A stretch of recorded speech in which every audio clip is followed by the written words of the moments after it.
3 days after we buried my wife, I was still in the same black coat, faintly scented with lilies from the funeral. I stood by the window watching the lake freeze when the phone rang. My son Jason skipped condolences dad sell the lake house. Prices are high.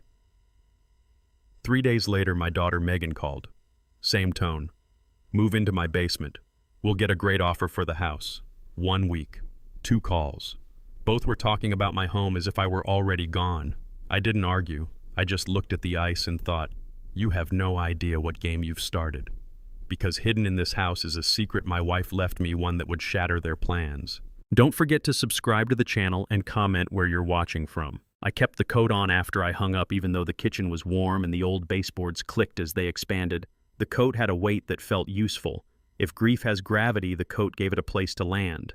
I could still smell the lilies if I lifted the collar to my face, clean, waxy, a sweetness that didn't belong in winter. On the sill, a ring of frost had crept in under the bad caulk I always promised to redo in the spring and never did. Helen used to say that was the charm of this place. There was always something to fix and therefore always a reason to stay. The wind pushed a pale scud of snow along the lake's surface. From a distance, the ice looked solid, but I knew it wasn't. There were darker seams cutting through the white like veins. Step wrong, and you'd learn which lines were surface and which were truth. I tapped the glass with my knuckle, once a habit of men who prefer to make sure reality is still there. Jason's call had come on a Tuesday at 9:14 a.m. I remember because Helen's kitchen clock, with its cream enamel and a hairline crack across the two, was always 4 minutes slow, and I'd gotten used to adding that back. Dad sell the lake house. Prices are high. He'd said it plainly, like reporting the weather. He has a realtor's voice now, even when he's talking to his father, unbothered, confident, built to convince.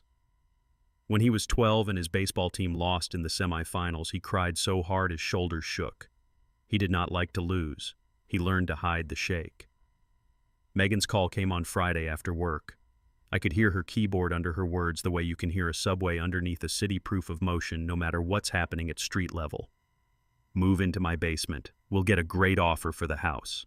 She sounded efficient, generous. Move here, Dad. There's a full bath. You'll have a separate entrance. She hung a small chandelier down there, she told me, so it wouldn't feel like a basement. She thought light alone could rename a room. They were not cruel children. That's what makes this sort of thing slippery. Cruelty you can swat away like a fly. They were practical. They had spreadsheets and words like liquidity and resale in their mouths, and they thought practicality was a kindness. Perhaps it is when you're in your 30s and every decision is about acceleration. In your late 60s, you begin to understand that some things are meant to resist acceleration. A house, a marriage, a garden that takes 5 years to learn your hands. I set a mug on the counter and forgot to pour coffee. That's been happening lately. I go through all the motions and the cup remains empty. I meant to change this habit the way I meant to fix the caulk. I rinsed the mug out anyway because some chores are prayers in disguise. On the kitchen table sat the manila folder from the funeral home receipts, the death certificate, and the little pamphlet about grief groups that meet on Tuesdays in a church basement that smells like lemon oil and old coats. I had laid it open with an intention to be thorough and grown up about paperwork. I closed it now and slid it into the drawer with napkin rings and half a deck of cards and the bottle opener shaped like a trout Helen bought for $1 at a church sale because she liked the way its dumb mouth opened the same way for everything. I took the legal pad off the refrigerator and made 3 columns, an old habit from engineering days when bridges were decisions you could calculate. What they know, what they don't, what I want them to think. Under what they know, I wrote Mom is gone. Dad lives alone at the lake. Winter is hard on the old house, 3 lines true enough. Under what they don't, I didn't write anything at first. The pencil hung there above the page like it was waiting for permission. Finally, I wrote, Helen kept her own counsel. Then smaller, so do I. I hovered over what I want them to think and left it blank for now. It isn't that I was planning to manipulate my children. It's that I no longer wish to be an open book written in a language anyone could pronounce. The sunlight in March in Vermont is a blunt instrument. It falls through the big south window and slaps the kitchen table in rectangles. It makes you think things are cleaner than they are until you turn your head and see the dust motes doing their patient dance above the wood. Helen would run a cloth through the air just to mess up their choreography. I used to tell her she couldn't clean the air. She'd say, "Watch me." In the afternoon, I went out to the porch and swept the thin snow off the steps. You don't need to sweep snow, strictly speaking. If the weather is set this way, the wind will do it for you. But sweeping gives a man something to do with his hands while he thinks. Across the lake, the Whitehorn place sat dark. In summer, you can see their kayaks propped by the boathouse and Mrs. Whitehorn's laundry like flags. Sheets, towels, a line of blue shirts her husband wears while he's pretending to retire. The house looked like it was holding its breath the way mine was. I heard tires on the road and did the old man thing of pretending not to look. It was a delivery truck. The driver hopped down, left a narrow box next to the mailbox, and left without knocking. The box was the right length for a chandelier. I did not pick it up. I went back inside and hung my coat on the peg by the door. The house changed temperature around me as I moved the way a pond ripples when you step into it. I do not believe houses are alive, but I do think they know who has learned their sounds. The radiator in the small bathroom ticks once at 3 p.m. in winter. The dining room window quivers when the wind comes from the west. The second stair from the top will always complain under your left foot more than your right, and you only learn this by living here long enough to stop looking at your feet. That night, I slept in our bed for the first time since Helen died. I had been on the couch in the den with the TV off and the blanket Helen knit for Lily folded over me like a draft notice. The bed held me differently. It is strange to find out that mattresses have a weight memory and that the absence of a person can change the way cotton feels.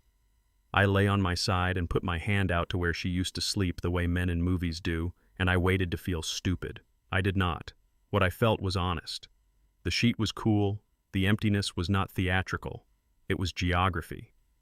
In the morning, I made coffee and poured it this time. Progress, as Helen would say, always demands a parade. The phone buzzed with a text from Megan. Hey, Dad. Just checking in. We can start showing the house next week. It's a great time. The basement is 90% ready. Love you. At the end, there was a heart emoji, which is modern shorthand for sincerity. I stared at the little pink heart as if it had teeth. I typed back, morning. I'll let you know, and put the phone face down. Jason called at 10:11. His calendar must be a field of tiles he shoves a human life into.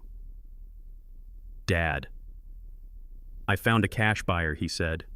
No inspection. They'd want to close fast. This is turning into a maintenance nightmare up there, right? Roof taxes, snow medical. I'm just trying to make this easy. He emphasized the last word like it were a virtue uniquely available through him. It isn't a nightmare, I said. The roof is tight, taxes are paid, and my knees can still find their way up the stairs. Come on. He laughed short.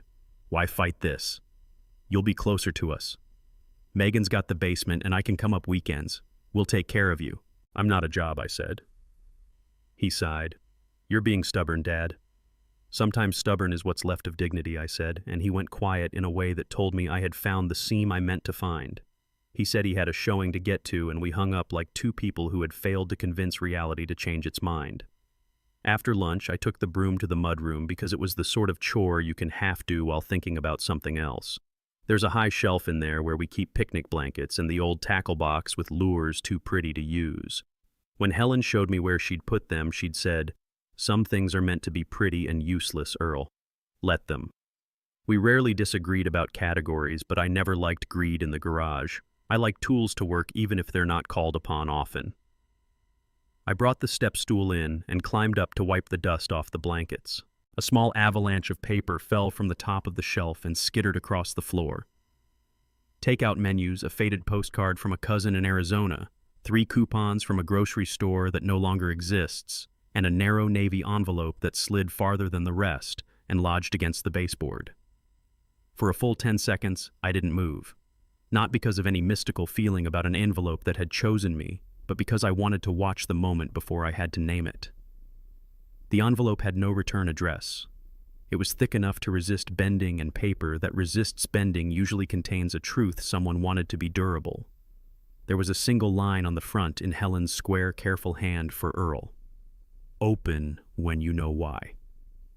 I crouched there on the mudroom tiles, my knees testifying to every year they have worked for me, and laughed once quietly like a cough. Open when you know why. There are a dozen ways to take that sentence. Helen could tuck a world into 5 words and make me feel like I'd been given a map and a dare at the same time. I did not open it. I put the envelope on the kitchen table and stood over it like a man considering whether to disarm a small bomb or invite it to dinner. The lake made its low winter sound out beyond the glass. I brewed a second cup of coffee, which I rarely do, and did not drink it. The envelope waited. I pressed my palm on it. It was not cold. I slid it under the legal pad and made a new list in a clean block of space. Why would she make me wait to keep me from acting out of anger, to keep me from acting out of fear, to make me notice what matters before I learn what changes? I wrote a notice and underlined it twice. The pencil left a small ridge in the paper that you could feel if you ran your finger along it. I say things like this to my granddaughter Lily when she thinks I am just telling stories about being old. Notice things I tell her and she rolls her eyes and then notices anyway. I left the envelope where it was and took a walk down to the dock. The snow had a thin crust, and each step broke through with a sound like a small apology. At the end of the path, the dock boards were rimmed with rhyme. In summer, the dock is where Helen would sit with her feet in the water and read. She pretended to read the same paragraph for an hour so she could watch dragonflies land on her toes. I stood there a while and let the cold work the way it works on birthstones, insinuating itself into you until you feel cut like glass. I said out loud to nobody I know why, and surprised myself because I did. Back at the house, I took the envelope out and carried it, not opening it, into Helen's little office, the one painted a pale blue she joked was called Better Decisions. The room smells like pencils and lemon oil. Her desk is wide and shallow with a shallow drawer on the right that sticks in winter. She kept a jar of beach glass on the corner because she liked the idea that the sea can polish trash into something you'd put on a windowsill. I sat in her chair and waited until the chair knew my weight again. Then I slid the envelope into the middle of the blotter and looked around the room like the room would look back. Her calendar still hung on the wall, March, staring at me with its grid of days like a field plowed but not planted. She had written small notes in the squares even after the diagnosis, even after her body began breaking its own rules. Call Maria, one square said, with a small wave drawn next to it. Check taxes in another. There was a sticky note on the lamp, change bulb. Too yellow. The woman preferred honest light. It is a kind of courage to demand brightness when everything in you wants to be dim. I didn't touch any of it. I left the envelope there like a guest book you sign later. That evening, the road plow scraped by and left the ridge of gray snow at the end of the drive that I had always hated and always shoveled. I put on Helen's old knit hat that she used to say made me look like a fisherman and went out with the shovel. It felt good to move something that resisted me. Each lift made the neat rectangle of clean edges grow. A car came by and slowed. Joyce, my next-door neighbor, is the sort of woman who has baked more pies than some bakeries.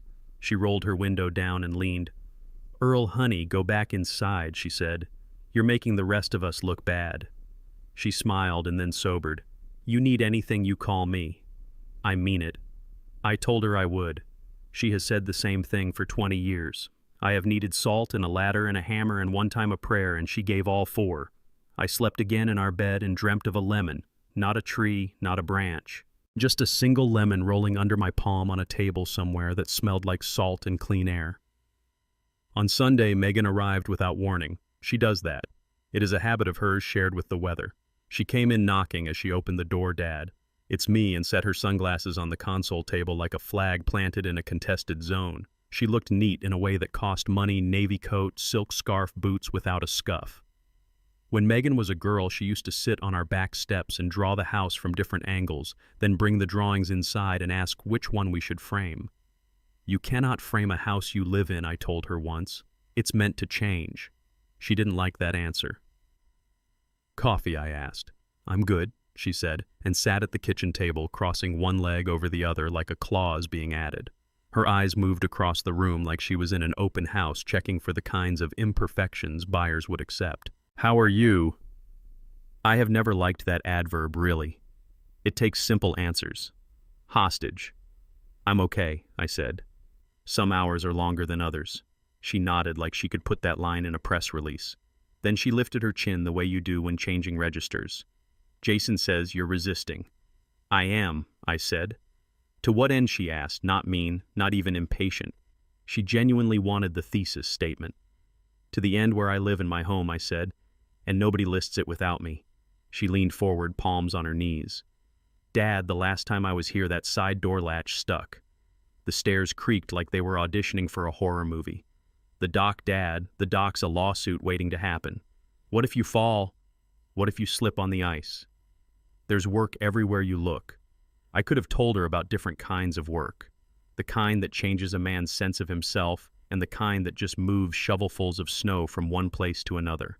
I could have told her that fear is a terrible architect. Instead, I asked, "Do you remember how to play the first song you learned on the piano?" She blinked. "What does that do you?" I asked. She sighed. "No. Because you never finished learning to play," I said. "You learned to start, and then you got busy." She looked at me for a long time in a way that suggested she had put a weapon down. "Are you calling me a quitter?" "No," I said. "I'm calling you my daughter." She laughed. Then a brittle sound that I still love because I remember what her laugh sounded like before the world asked her to wear armor. She stood and walked to the window and looked out at the lake. "Jason's not wrong about the market," she said. "We could get you a number you'd be proud of." "I'm not interested in numbers I'd be proud of," I said. "I'm interested in a life I recognize." She turned back hands in her coat pockets. "Then promise me you'll be careful. Promise me you'll tell me if you need help." "I will," I said, which was both true and more complicated than she meant. She kissed my cheek. The scent of her perfume followed her to the door and stayed a moment after she closed it. When she was gone, I went to Helen's office and stood in the doorway as if it were the threshold to some reasonable country. The envelope sat on the desk blotter, obedient. I didn't yet know whether it contained instructions, revelations, or both. I only knew Helen would not have given a command she didn't think I could carry. "Open when you know why." I ran a finger along the envelope's top edge and felt the seam give slightly, then stop. Not yet. That afternoon, Lily called from campus. She has Helen's tendency to land on sentences like birds landing on a fence, lightly ready to lift off, if necessary. "Hi, Grandpa," she said. "I just wanted to hear your voice." "Here it is," I said, and the relief in her exhale made me realize how often we confuse hearing someone with truly listening to them. She told me about a studio critique, how her professor said her arches were too polite and her curves needed to stop apologizing. "Can curves apologize?" she asked me, laughing into the phone. "They can," I said. Most of the good things in this world spend the first half of their lives apologizing. Mom and Uncle Jason being intense, she asked, not with gossip in mind, but as if she were asking if the weather was going to change and should she bring an umbrella. "A little," I said. "Intense is the modern word for control," she hummed.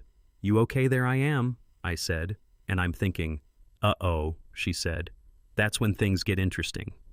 "Lily," I said, "if I tell you something later, something you'll have to keep to yourself for a while, do you think you can do that?" "I can," she said, serious suddenly. "I'll guard it like it's the last warm thing in winter."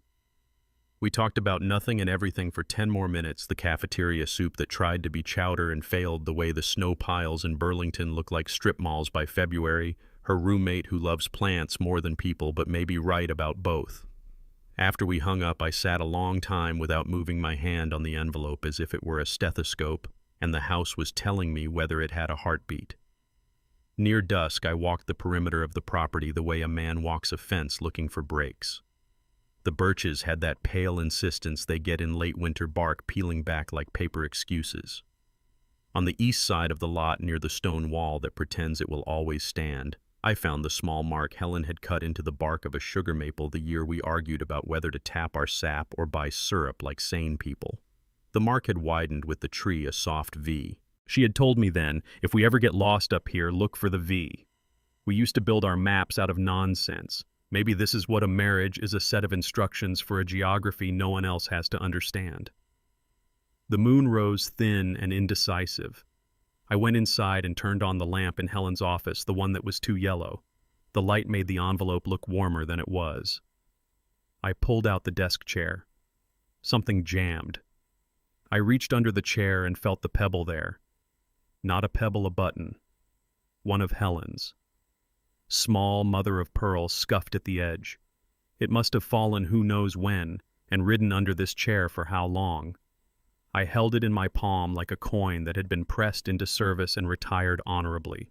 Time, like grief, is a lousy mathematician. It stretches and stutters and doubles back. I do not know how long I sat in that chair, watching an envelope not move. long enough for the house to accept that I wasn't going to give in to the part of me that likes answers for dessert. When I finally stood, I did it slowly, not because I am fragile, but because the act of standing deserves respect. I slid the envelope back under the legal pad and wrote at the top of a new page, rules. Then I numbered them. 1. Do not act out of panic. 2. Do not explain to people who have not asked a real question. 3. Put everything in writing that needs to be heavy. 4. Find out what Helen meant before I let anyone else tell me what she meant. 5. Keep the house warm. That last one made me laugh. It seemed foolish sentimental. But houses die in the cold. They warp and sulk and punish you with pipes. Keeping a house warm is a way of saying you still belong to someone. Maybe that someone was me. Maybe it was Helen. Maybe it was the vow we made to keep each other's names in our mouths as long as we could say them. The next morning I called the chimney sweep because if I was making lists I could also make appointments. "Earl," he said, "haven't seen you since the fall. People who work with fire like to be remembered." He promised to come on Wednesday. I called the plow guy and told him I'd shovel the ridge myself until the end of the month. "Suit yourself," he said, and added, "My back will send you a card." At noon, an email from Jason. Attaching a letter of intent. Cash offer. Strong terms. No contingencies. You'll be free of responsibility. The words "free of responsibility" floated on the screen like balloons that are never going to burst. I forwarded the attachment to myself and closed the laptop. The kitchen clock ticked its crooked seconds. I wrote a new line under Rule 6. Be boring on paper. Be decisive in person. I made a sandwich. It tasted like cardboard and duty. I ate it anyway because men like me do not skip meals as a strategy. The phone buzzed with a text from a number I didn't have saved. "This is Maria. Call me when you're ready." A wave emoji. I stared at the name and the little wave. Helen's March calendar. Call Maria. A wave drawn next to it. Better decisions. I did not call. Not yet. Instead, I pulled down the tin box from the pantry shelf labeled cookies, in a cheerful script that had been lying for a decade. Inside were rubber bands, a tiny Phillips screwdriver, a spare key to the shed, and a Polaroid of Helen at 25 on a beach I didn't recognize. Hair, wind-wild eyes shut against the sun, mouth open, mid-laugh. On the back, in her square hand, "We don't have to deserve joy to accept it." Under that, a small line M. The letter looked like it had been added later with darker ink. Maria, maybe. I put the photo in my shirt pocket and left the tin on the counter like a small evidence locker. The day crept toward evening. The old maple by the road threw a long finger of shadow through the front room across the rug we bought with our first tax refund when buying rugs felt scandalous and adult. I turned on the lamp in the corner and it took a moment to wake. I have always liked that moment, the bulb's small surrender to what it's made to do. I thought again of Jason's phrase, "free of responsibility." Some offers are insults disguised as favors. I am not free from this place. I don't want to be. If I leave someday, it will be because I am going towards something, not because I lost a debate about square footage. After dinner, half a bowl of soup that tasted like water learning manners, I washed the pot and left it to dry on the rack. The noise of a pot dripping is a comfort I have never been able to explain. It tells me work has been done and heat applied and relief is on its way. I wiped the table because Helen would have wanted it wiped. Then I went to the office, sat, and put the envelope in the center of the blotter. I took a breath. Another. When you work on bridges, as long as I did, you learn that some spans are not finished until someone trusts them enough to cross. I slid my finger under the flap and felt the paper give. Only a little. Enough to let air in, not enough to reveal what was inside. My heart did not race. My hands did not shake. I have been afraid before on scaffolding in the wind that made promises, and in hospital rooms where machines try to bargain. This wasn't fear. It was something cleaner. Anticipation with integrity. I took my hand away and closed the flap again. "Not tonight," I said. I wrote one more line under Rule 7. Choose the hour, or the hour chooses you. Then I turned out the yellow lamp that Helen hated and went to bed. The lemon from my dream rolled once across my palm in the dark, and I could hear the lake trying to remember how to be water again. In the morning, when the light has the decency to be honest, I will open the envelope. But not because anyone told me to. Because I know why. Because I am no longer interested in being handled. Because the house is still warm. And because whatever is written in my wife's square hand will not do the work for me, it will only show me where to begin. The next morning, the light fell through the kitchen window in a way that made the dust in the air look like it had something to say. I poured coffee and stood there not drinking it, letting the steam curl up against my face. Helen used to tell me mornings were the truest version of a person. No audience yet, no corrections made for the benefit of others. Just the unedited self standing barefoot on cold tile. I glanced toward the navy envelope still resting in the middle of her desk in the office. I had not touched it since I set it there, but its presence was louder than any clock in the house. I told myself I'd open it later. Maybe after lunch. Maybe when the house felt more neutral, if such a thing was possible anymore. The thing about living with a woman like Helen for 43 years is that you get used to her leaving breadcrumbs you don't notice until much later. She didn't write, "Remember to check the drawer in winter," or "Look in the shed after the first snow." She preferred the kind of clues that didn't look like clues until you realized she'd been speaking in code for months, sometimes years. She had faith in my patience. Or maybe she had faith that stubbornness in my case could be repurposed into persistence. After breakfast, I went into her office, not to open the envelope, but to sit in her chair and breathe the air of someone who understood me better than I sometimes deserved. The pale blue walls, which she'd named Better Decisions, had faded just slightly near the window, the sun's way of reminding you it keeps its records. On the desk were the neat stacks she favored: bills. Here correspondence, there personal things in a small wooden box that had once held tea. I opened the box. Inside was a mix of the practical and the personal in that way. Helen always seemed to merge them. A packet of stamps, 3 sticks of sealing wax, a faded photo of Lily when she was 6, holding a lopsided snowman, and at the bottom a brass key on a red ribbon. I didn't recognize the key. It was too small for the shed, too ornate for anything modern in this house. Tied to the ribbon was a tag. For the day you need a door no one else can find. I sat back in the chair, the key warm from my hand. My mind moved through the house like water through pipes searching mapping. There were only so many doors here. Unless Helen didn't mean this house at all. Madeira came to mind, though I'd never been. She'd spoken of it once years ago in a way that made me think it was just another daydream on her long list of places for another life. I'd brushed it off at the time, too busy with work deadlines and local obligations. Now the thought stayed in the room like an uninvited but necessary guest. I put the key back in the box and closed it, sliding it toward the back of the desk. Some things are meant to be kept close until you're ready to be changed by them. Around 10, the phone rang. I checked the caller ID, Thomas Grady, my old lawyer. His voice was the same, steady, with that slightly amused undercurrent of someone who's seen people ruin themselves in 100 creative ways. "Earl," he said, "I hear from a little bird that your son's been trying to float your lake house on the market." "More than float," I said. "He's trying to sail it right out from under me." Thomas chuckled. "They forget you have my number." "They forget a lot of things," I said. "Good. That means we can use their assumptions to our advantage. I'll draft a notice. Something firm enough to scare off any casual buyers Jason might lure in."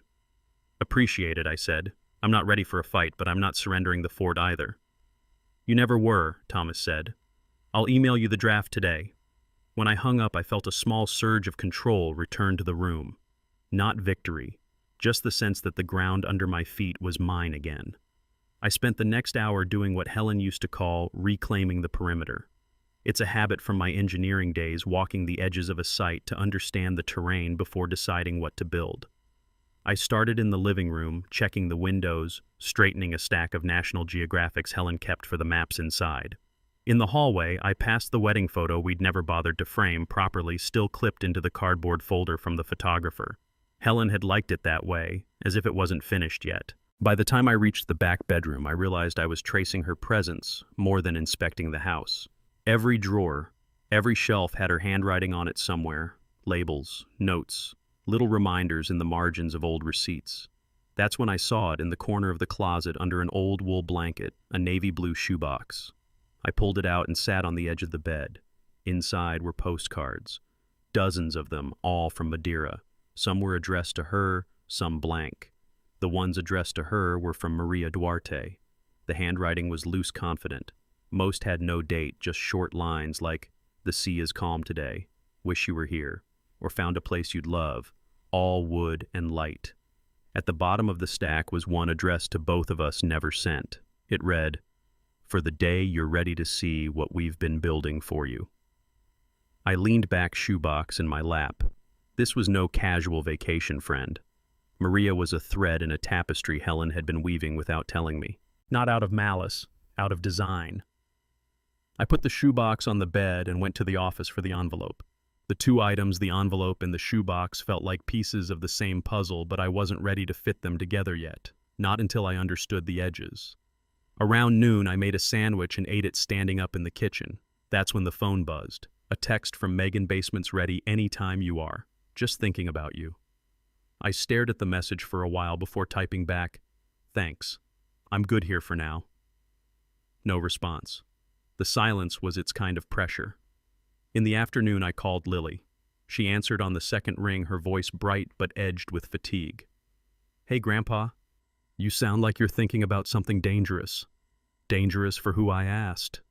"Depends," she said. "Is this about Mom and Uncle Jason?" In a way, I said, "but also about your grandmother, and a place called Madeira." She laughed softly. "Isn't that in Portugal? Sounds warm." "It is," I said, "and it's where your grandmother left a piece of our story. I didn't give her more than that, just enough to plant the seed. If there's one thing Helen taught me, it's that timing is everything when you want someone to remember." By late afternoon, the sky had gone the kind of gray that erases the horizon. The lake and the air became one surface, cold and endless. I sat by the window, the navy envelope in my hand, the shoebox on the table beside me. I thought about Helen walking into a post office somewhere in Madeira, buying postcards she knew I wouldn't see for years. About her tucking away a brass key and trusting I'd find it only when I could handle what it unlocked. That night, as I turned out the lights, I paused at the office door. The envelope and shoebox were still there waiting. I realized then that whatever game my children thought they were playing with the lake house, they were amateurs compared to Helen. And I was finally ready to learn the rest of the rules. The envelope had been sitting on Helen's desk for nearly a week now, patient in a way only inanimate objects can be. I'd passed it dozens of times, letting my fingertips brush against its smooth navy surface each time, telling myself, not yet. But that morning I woke with a different weight in my chest.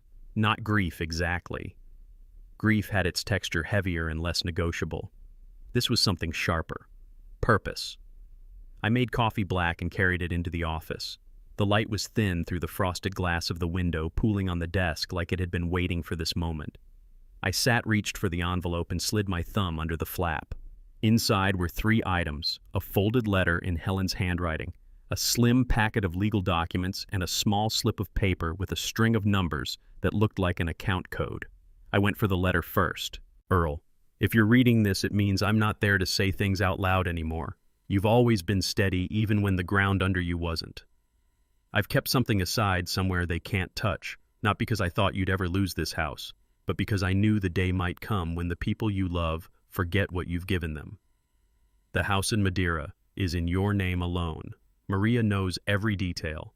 Keep it quiet until you've decided how you want to use it. As for the bonds, those are in a separate account. The numbers on the slip will get you in. You'll know what to do with them when the time comes. When they start talking to you like you're a problem to solve, remember this: you are not a problem.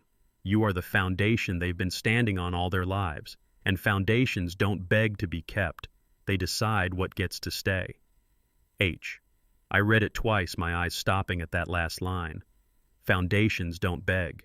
That was Helen through and through, firm, not cruel. Deliberate, not theatrical. The legal packet was straightforward: a deed for the Madeira property notarized 12 years ago, a portfolio summary of municipal bonds worth more than I'd have guessed, and a letter from a Portuguese notary verifying sole ownership in my name. No mention of these in any of the joint documents Jason or Megan might one day rifle through. Helen had hidden this corner of our life in plain sight simply by never naming it in the rooms they stood in. I closed the envelope and slid it back into the desk drawer, locking it. That was when I picked up the phone and called Thomas Grady. He answered on the first ring. "I was just thinking about you," he said. "Hope it was the kind of thinking that makes lawyers smile," I replied. "It was the kind that makes them draft letters before breakfast. I've got something for Jason's buyer if he's real, and for any agent sniffing around." I told him about the envelope, not the bonds or the Madeira house, but the principle behind them, the fact that Helen had seen this coming. I don't want them thinking they can move on this property without me noticing, I said. I want them to know I'm paying attention. Thomas was quiet for a beat. We can send a cease and desist to any party that's been approached. It won't just slow them down, it'll plant doubt. Nobody likes a deal with clouds over it. Make it official, I said. And Thomas, yes.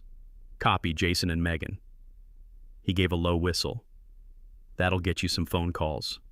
I'm counting on it. The letter went out that afternoon. By the next morning, Jason's name was flashing on my phone. I let it ring twice before picking up. Dad, what the hell are you doing? His voice was tight, more insulted than worried. Preserving my property, I said evenly. You're making this difficult for no reason. I've got a serious buyer. Cash offer. Your buyer's problem, I said, is that the seller isn't selling. Silence.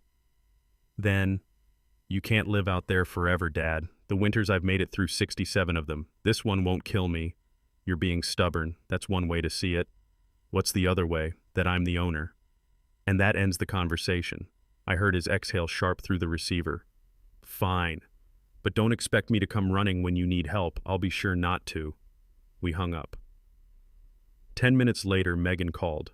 Her tone was lighter, but I could hear the same frustration beneath it. Dad, I heard Jason's upset. What's going on? You tell me, I said.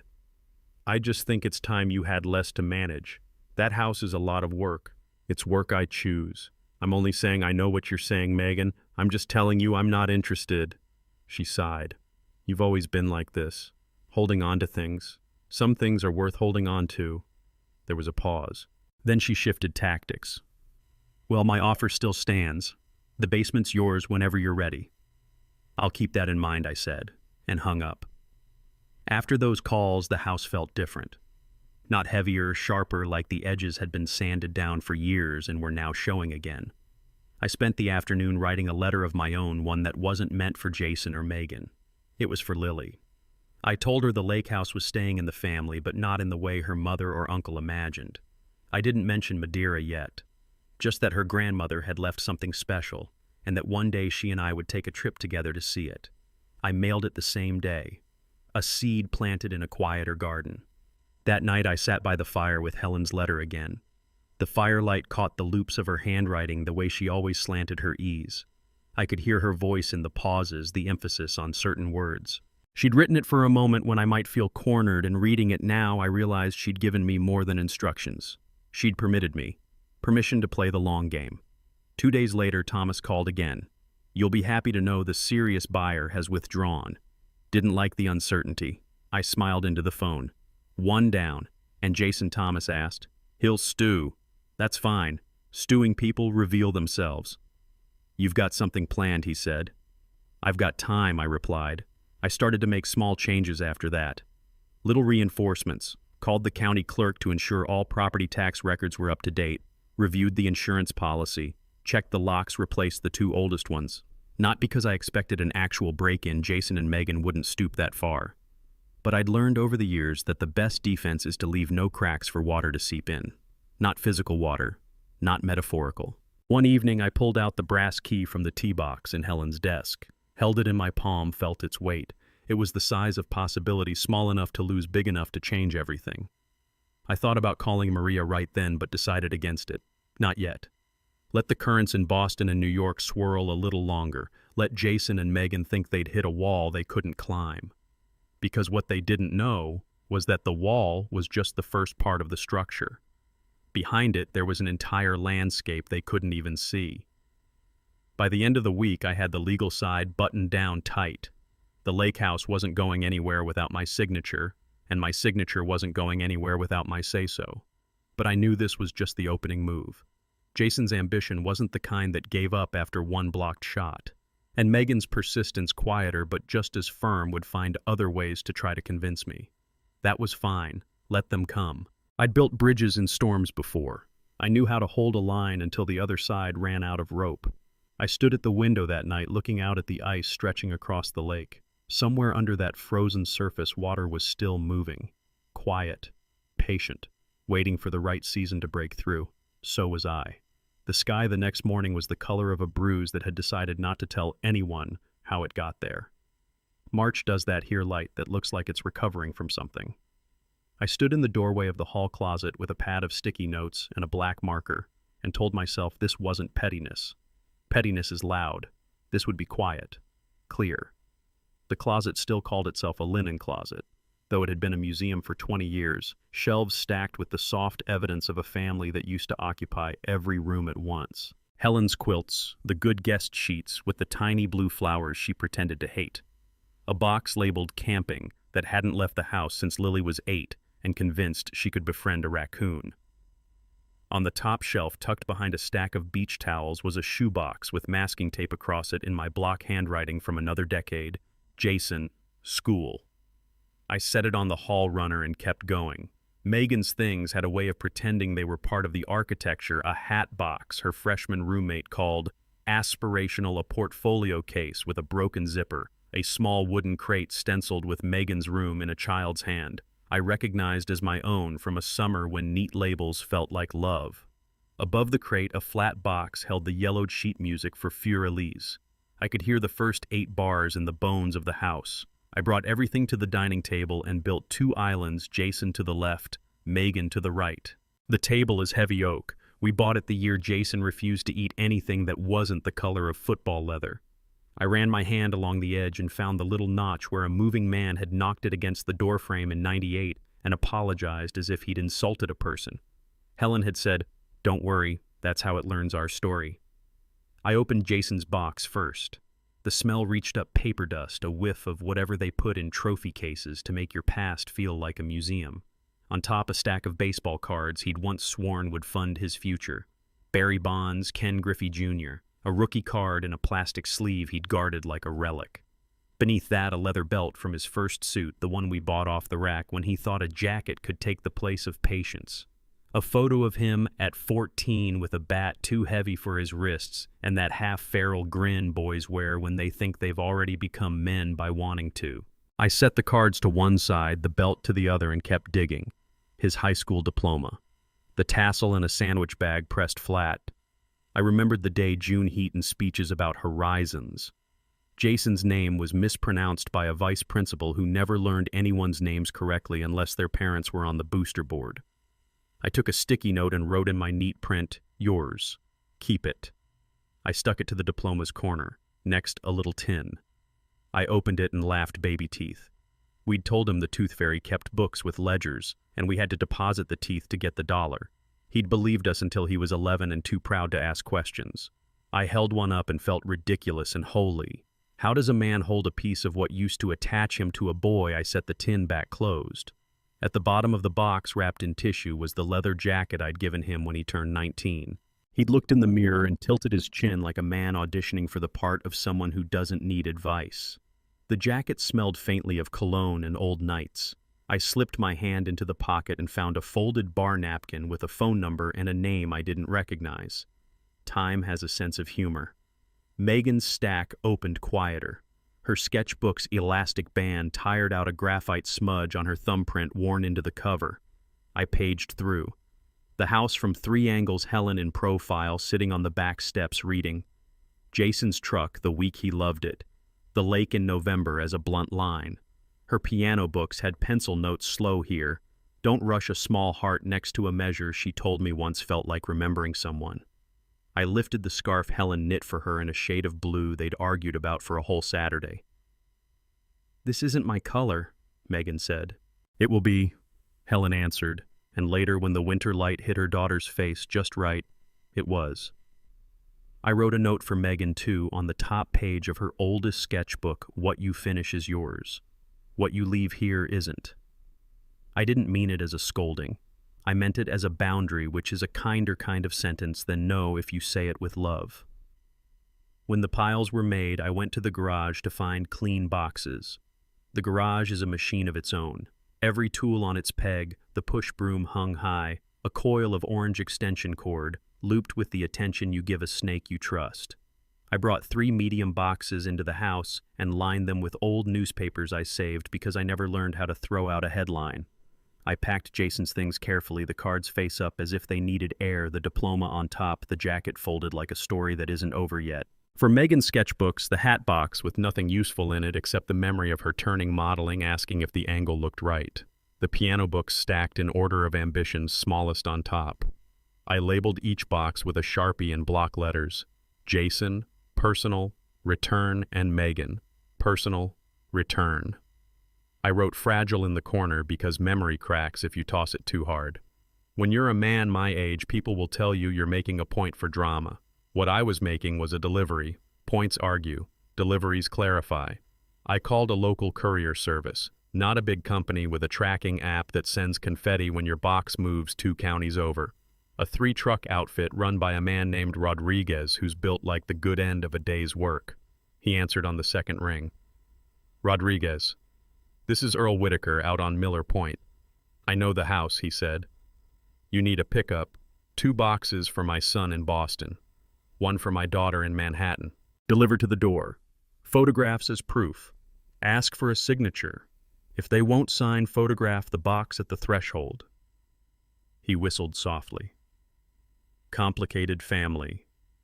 Just precise instructions, I said. We can do tomorrow morning, 7 to 9. 7, I said. Let the timing do some of the talking. He laughed once. I like it when the boxes get to deliver a message. Me too, I said. After I hung up, I wrote 2 letters on plain white paper, not emails. Ink has a temperature that pixels can't hold. Jason, I'm returning what belongs to you. I'm keeping what belongs to me. If you have any questions about the difference, you'll need to learn to ask the right ones, Dad. Megan, what you finish stays with you. I'm done storing your beginnings. If you want this house to hold you again, come as a guest. Dad. I slid Jason's into the collar of the leather jacket so his fingers would find it where his vanity used to live. I placed Megan's beneath the top flap of her oldest sketchbook, where the page still held the pressure of a pencil that had believed in lines before words. Evening moved through the house. The light became a low gold that made everything look like it wanted to tell me a secret. I set the boxes by the door and put a post-it on the knob. Lock back door, hot water on, keys for Rodriguez. Helen used to tease me about notes. You're making a museum tour out of a day. Maybe. But museums preserve things people might mishandle. I slept poorly, not from doubt, but from anticipation. The kind that lives in your legs like they want the morning to hurry up and arrive. At 6:51, I turned on the porch light. At 6:59, I heard the rumble of a truck that meant its steering was honest. Rodriguez stepped out cap low against the wind, 2 younger men behind him with dollies that had seen worse winters than this one. Mr. Whitaker, he said, offering his hand. We're your couriers. Appreciate you, I said. Boston first, Manhattan second. He glanced at the boxes. Names are clear. You want them to sign signature if they will. Photos either way. He nodded. You want them to know the sender? Yes. In my handwriting, I said, let that do a little of the work for me. They moved with the economy of people who know how to carry other people's lives without taking any of it. At the door, I handed Rodriguez 2 envelopes with addresses and my number. If they ask questions, I said, don't answer. Your delivery, not debate. He smiled. That's my favorite part. At 7:23, the truck door thudded shut. Rodriguez tipped his cap. We'll be gentle. He paused, then added, and respectful. Respect buys more than people think, I said. When the truck turned out toward town, the house inhaled. It's remarkable how quiet can change shape. Last night's quiet was a holding pattern. This morning was a clean sheet. I made coffee and did not forget to drink it. While the mug was still warm, I wrote a new line on my rules page 8. Return what's theirs before they ask for what's yours. At 9:07, my phone buzzed. A photo from an unknown number timestamped 7:58 a.m. Boston. Jason's front steps, brick immaculate, a welcome mat that said, hello like a command. The box on the top step, my handwriting visible. Jason, personal, return. In the corner of the frame, the sleeve of a man's coat, a hand reaching down to lift. No caption. The second image arrived 31 minutes later, 8:29 a.m. Manhattan. A narrow hallway with black and white tile, Megan's door propped with a shoe. The box leaned against it. You could see the corner of her umbrella stand. The photo was angled so the word return read like a headline. I sent back a single word to the courier received. At 10:13, Jason called. I let it ring once, twice. Then I answered. What is this? His voice was controlled but panting like he'd run to catch up with something already gone. A delivery, I said. You sent me what? My childhood, my junk. To my house. Your belongings, I said. This is petty, he said. This is accurate, I said. You think you're making a point. I told you I said deliveries clarify. You had no right to go through my things. I had every right to stop storing them, I said. This house is not a warehouse for the versions of you that couldn't carry themselves. He blew air into the phone. So what's next, Dad? You going to mail me the porch swing? The air. You think this changes anything? I think I said. You're going to realize that when a man stops holding your past, you can't use it to pry open his present. Silence. He hates silence when it belongs to someone else. Don't send me anything else, he said finally. Then don't leave anything else behind, I said, and hung up. At 11:02, Megan texted, You okay? A box showed up. I wish you had told me. I didn't respond immediately. I opened the back door and stood on the step with the cold biting my jaw in a way I appreciate. The lake's surface had learned a new trick overnight. The top inch had gone glassy, reflecting a pale sun that had the decency to be present but not perform. The maple by the path clicked in the light wind like someone counting coins in another room. The phone buzzed again. Dad, I typed. I'm okay. Returning what's yours. She called. I picked up. Is this a message? She asked. Everything we send is a message, I said, even when we call it mail. She made a small noise that might have been a laugh if it hadn't been a defense. You could have just asked me to pick this up. I did, I said. Multiple times. For years. Asking turned into storing. Storing turned into assuming. I'm stopping the math where it should have ended. I heard her breath measured like she was telling it to behave. There's a letter inside, she said quietly. There is, I said. What you finish is yours, she read. The words sounded different in her mouth. You think I don't finish things? I think you start so many things brilliantly that finishing feels like betrayal. She was silent for a long moment.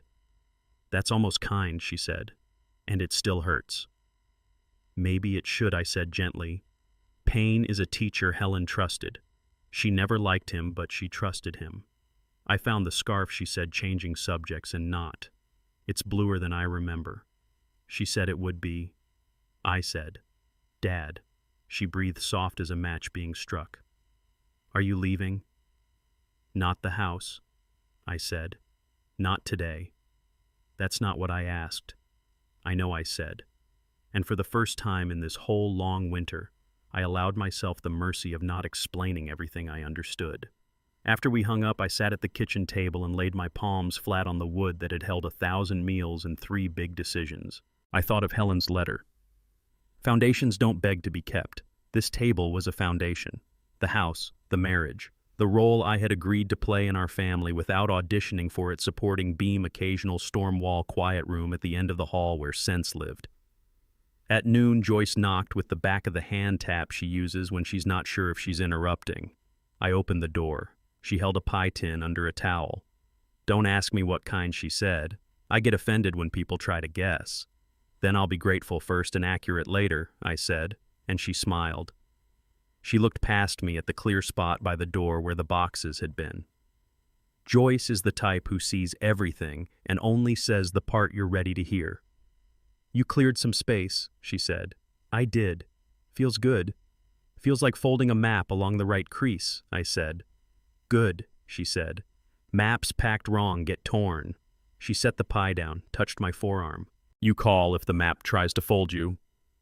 After lunch pecan, which I did guess and was allowed to, I walked through the rooms with new eyes.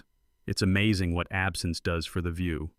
Without the boxes, the hallway looked taller. Without the crate marked Megan's room, the guest room felt less like a stale museum and more like a bed that deserved to be slept in.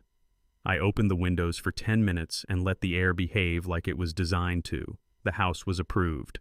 Around 3, I went down to the basement. The sump pump chuffed once satisfied. On the shelf near the fuse box, I found the old Polaroid camera.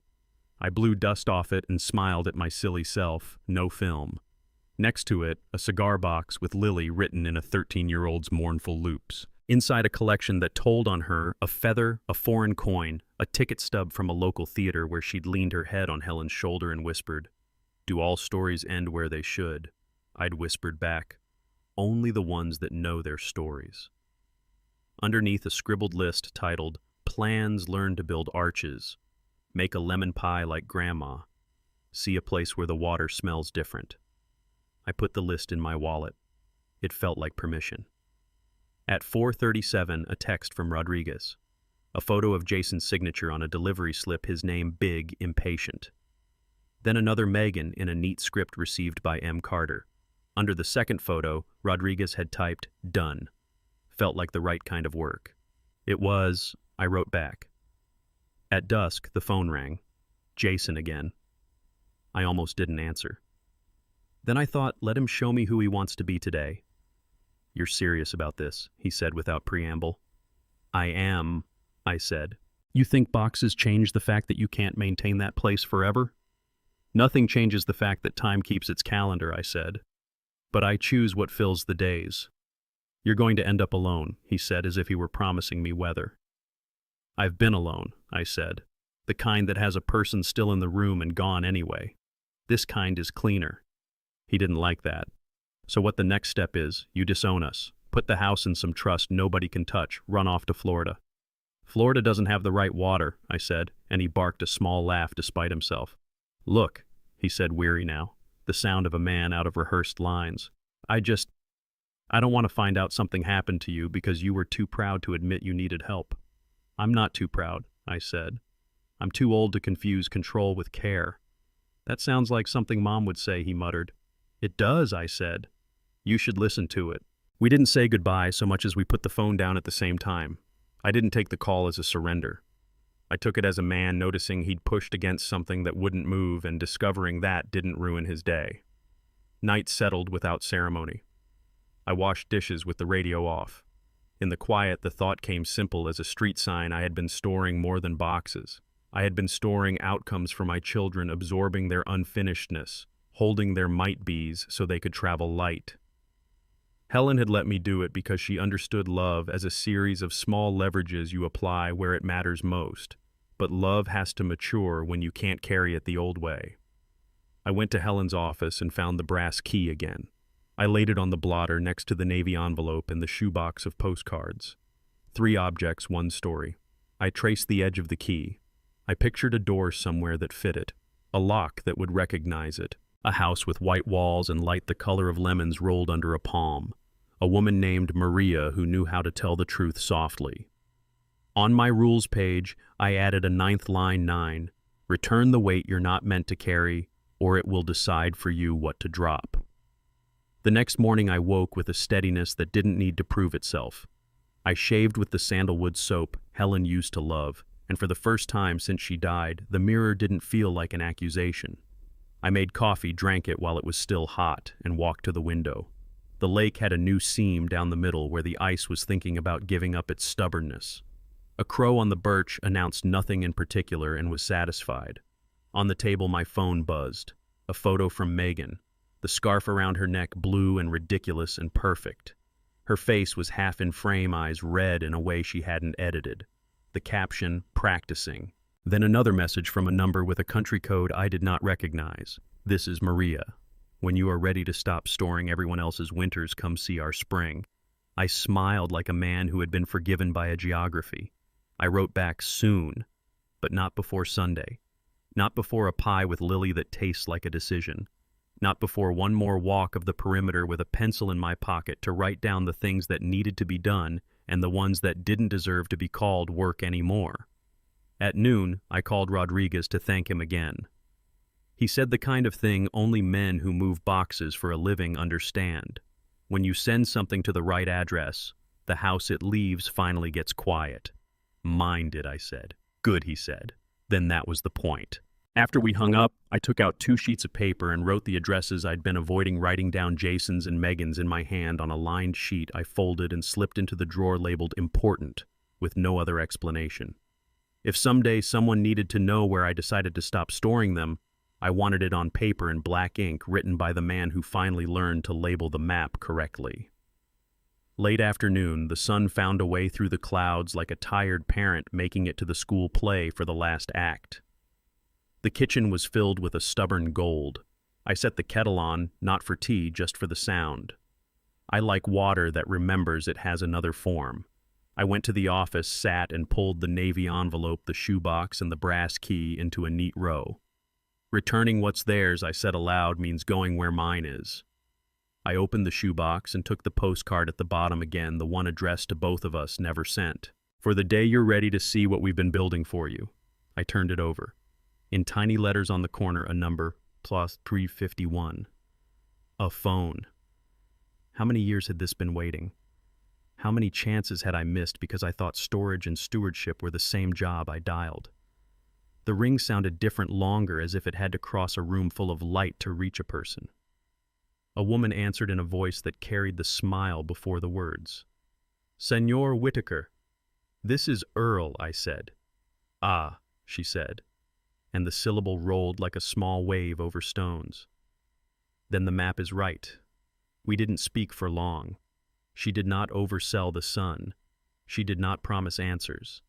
She said simply, "The house is ready to be useful. The door is where it was. The key in your hand will be welcomed by the lock. Come when you want the air to stop apologizing for being cold."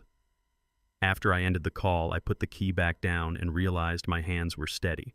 The kind of steady you get when you've returned what isn't yours and picked up what is. The kind of steady you build a bridge with. That evening, I lit the fire, sat in the chair that had learned me, and watched the flames do their straightforward work. In the quiet, I could almost hear Helen's voice, not as memory, but as instruction. "There. Now you've made room for your life again."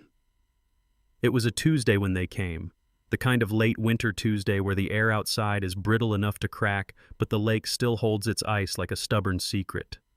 I'd been up since before dawn, listening to the slow creak of the house settling into its bones, running my hands along the window frames Helen used to insist we oil every spring. The fire was still a low orange knot in the hearth when the crunch of tires on the gravel drive broke the quiet.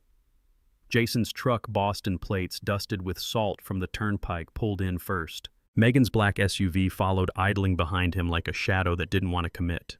I stayed in my chair by the window and watched them in the glass reflection. Jason climbed out without a coat, as if the cold might take orders from his impatience.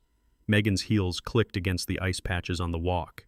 She was wearing the same camel wool coat Helen once said made her look like someone who knew where the bodies were buried. They didn't knock right away. I could hear a muffled conversation, the rise and fall of voices trying to agree on who should speak first. Eventually, Jason's fist landed against the door 3 hard raps. Not the knock of a visitor, the knock of someone convinced he already owns the place. I took my time, unlatched the lock, opened the door, let the wind cut between us before I said anything. "Dad." Jason began, his tone somewhere between brisk and rehearsed. "We've come to—" Talk, Megan interrupted. She was holding a folder under her arm, the way people hold documents when they think paper can make them sound reasonable. I stepped aside and let them in. Not because they'd earned it, but because confrontations are best staged on home turf. The air between them and the fireplace seemed to shrink as they crossed the threshold. Jason got straight to it. "We've brought a letter of intent from a serious buyer. This isn't just some casual offer, it's solid. Cash, above market." Megan slid the folder open and placed a few sheets on the coffee table between us. "It's from an investor out of New York. Wants the place as a vacation rental. Says he can close in 30 days. I didn't look at the papers. I looked at them. My son with the real estate salesman's posture, shoulders forward, chin tilted like he's selling me my floorboards. My daughter with her PR voice smoothed to a polite edge, eyes darting to measure my reaction. Jason tapped the top sheet. "Dad, you have to understand this is the best time to sell. You're sitting on equity that could make things easier for you." Maintenance on a place like this, it's too much for one person. And moving into Megan's basement apartment, she added, would mean you're close to family. We could help.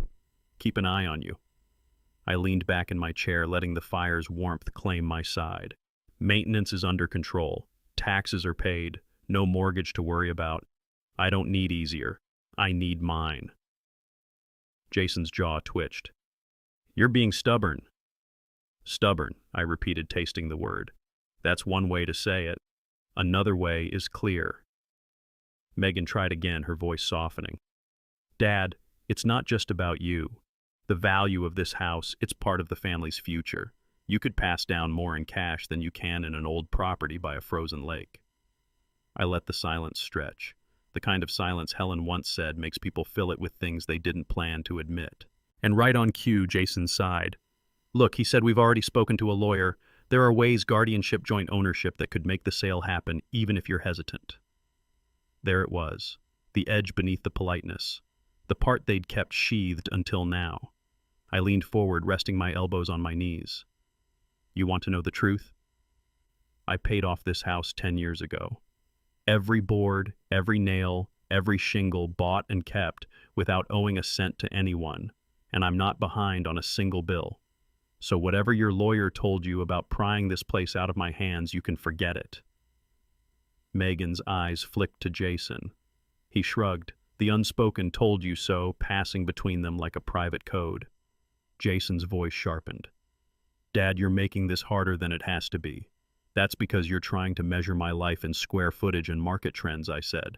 And I measure it in winters survived and summers on the porch. In the sound this dock makes when the ice breaks in April, you don't get to take that from me. The air in the room tightened. Outside, the wind slapped the lake's surface, sending a shiver through the ice. I stood not to intimidate, but to signal the conversation's end. This house isn't for sale, not to your investor, not to anyone you charm into drawing up paperwork. And if the next time you drive out here it's only to talk about selling, don't bother getting out of the car. Jason opened his mouth, but I lifted a hand. We're done for today. Megan gathered the papers slowly, as if hoping the weight of the gesture might change my mind. It didn't. Jason shoved his hands in his pockets, his jaw working like he was chewing on the last argument and couldn't swallow it. At the door, Megan paused. You know, Dad, there's a difference between protecting what's yours and shutting people out. I looked past her out at the frozen lake. There's also a difference between family visiting and family looting. Jason muttered something under his breath that I didn't bother asking him to repeat. They walked down the steps, their footsteps crunching against the gravel. The two vehicles reversed down the drive taillights, blinking like retreating signals in the cold. I closed the door and leaned against it for a long moment, listening to the sudden absence of their voices. The house seemed to breathe again, the fire snapping as if to say good riddance. On the kitchen counter sat Helen's navy envelope, still unopened since the night I found it. I traced the edge of it with my finger, thinking about how easily they assumed they could strip this place down to a number on a page. How little they understood about what it means to keep something alive, not just in walls and beams, but in the weight it carries for the person who's lived it. I poured myself coffee and stood by the window watching the lake hold its frozen silence. Somewhere under that ice was the same water Helen and I had swum in every summer for 3 decades. It wasn't gone. It was just waiting for the right season to show itself again. That's the thing about holding your ground. It isn't about digging in your heels until you're exhausted. It's about knowing which ground is worth holding and being willing to let the rest go. And this ground, the house, the lake, the quiet, wasn't going anywhere. Not while I was still here to keep the door closed. The town office still smells like varnish and old winter. The kind of place where decisions that dent lives are made in rooms with acoustic tile ceilings and a flag wedged into a corner as if patriotism were a furniture problem. I arrived 10 minutes early because showing up on time feels like asking to be rearranged by other people's calendars. I like rooms to know I was there before the first knock. Thomas Grady was already seated at the far end of the long table, pen lined up 1 inch from his yellow legal pad, the way men who read fine print line up their days. He gave me a nod that said we were not here to perform. He slid a fresh copy of his letter across to my side. Notice of non-representation. No agent authorized to list or sell my property. Cease directed to any broker, buyer, or attorney attempting to interfere with quiet enjoyment. And a statement of competency which I had asked him to draft in advance. It wasn't required. It was punctuation. "You look ready," he said. "I'm tired of being spoken about in rooms I'm not in," I said. "Today I intend to be in the room." He smiled with his eyes, which is the only place worth smiling. The door opened at 9:01. Megan walked in first, file folder tucked like a shield. Jason followed, tie too tight, the knot of a man who strangles his sentences before they have a chance to breathe. Behind them, a younger attorney with a haircut that believed in itself. He introduced himself to the table, smooth and practiced. "Jeff Caldwell," he said to Thomas, then to me, "Mr. Whitaker." "Thomas Grady." Thomas replied, shaking hands lightly like he preferred ink on paper to oil on skin. We did not do small talk. Small talk is a kind of cowardice in rooms where people intend to change your address. A clerk poked her head in to say we could use the conference room down the hall. I picked up the stack of notices and let everyone else carry their belief in leverage. The conference room had the same long table, the same chairs, with the same habit of squeaking only when the wrong person sat. We took our places, Jason and Megan side by side like a brand campaign, Jeff at their corner. Thomas to my left, one foot grounded, the other ready. Jeff opened with the competence of a man who had learned to bake empathy into his tone without letting it color his billable hours. "We're here in good faith," he said, the phrase living in a nest of disclaimers, to discuss a path forward that protects Mr. Whitaker's well-being while acknowledging the realities of maintaining a property of this size. Thomas slid the notice of non-representation into the center of the table with a finger. "We're here in clarity," he said. "My client owns his home outright. He is not listing it. He has not authorized any person to solicit buyers. Any further attempt to do so will be treated as tortious interference." Jeff inclined his head as if a bow were required by etiquette. "We acknowledge the notice," he said, "but we should also acknowledge the broader context." "Mr. Whitaker is 67, I said. "Not a category." Jason's jaw clicked. Megan's mouth softened and then found a line. She looked at me the way people look at a door they keep assuming will open if they just keep talking to it. Jeff continued. "There have been concerns expressed privately that Mr. Whitaker's ability to maintain the premises and make complex decisions may be compromised by grief." Thomas didn't look up from his pad. Privately, he repeated, "is doing heavy lifting" in that sentence. Jeff spread his hands as if showing he wasn't hiding any knives. "We're simply exploring options guardianship or perhaps a co-ownership arrangement that would ensure the property doesn't become a burden." Thomas slid the second document out like a dealer laying down a card you should have seen coming. "Statement of competency signed by my primary physician, testimony to my clean scans. Memory recall, executive function, and independent daily living. Dates, numbers, unromantic proof. You'll find that burdens," Thomas said, "remain subjective until you meet objective standards. We meet them." Silence works harder in fluorescent light. You could hear the hum above us and the scrape of a chair in a room down the hall. Jeff read the statement as if the ink might confess. Jason's eyes bounced off the paper like it had burned him. Megan looked at me, then away, then back, like she wanted to find a different movie playing on the wall behind my head. I reached for the third document and slid it toward Jeff. Cease and desist, names redacted in the copy originals with the county and with Thomas. "Your serious buyer," I said to Jason, "will receive his copy this afternoon." Jeff glanced at Jason and then recovered his poise. "We're not trying to fight Mr. Whitaker," he said. "We're trying to plan." "I planned," I said. "For 43 years. That's what paying off a mortgage is. That's what repairing a dock is. That's what pruning a rosemary hedge is. It's planning to still be where you say you belong." Megan leaned forward. "Dad, we're not your enemies. Then stop showing up with paperwork that treats me like a problem," I said, "and let the sentence land with its weight." Thomas folded his hands.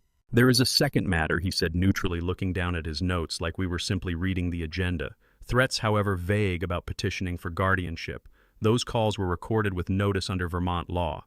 If such a petition is filed, we'll submit the recordings to establish not only competency, but also attempted financial coercion.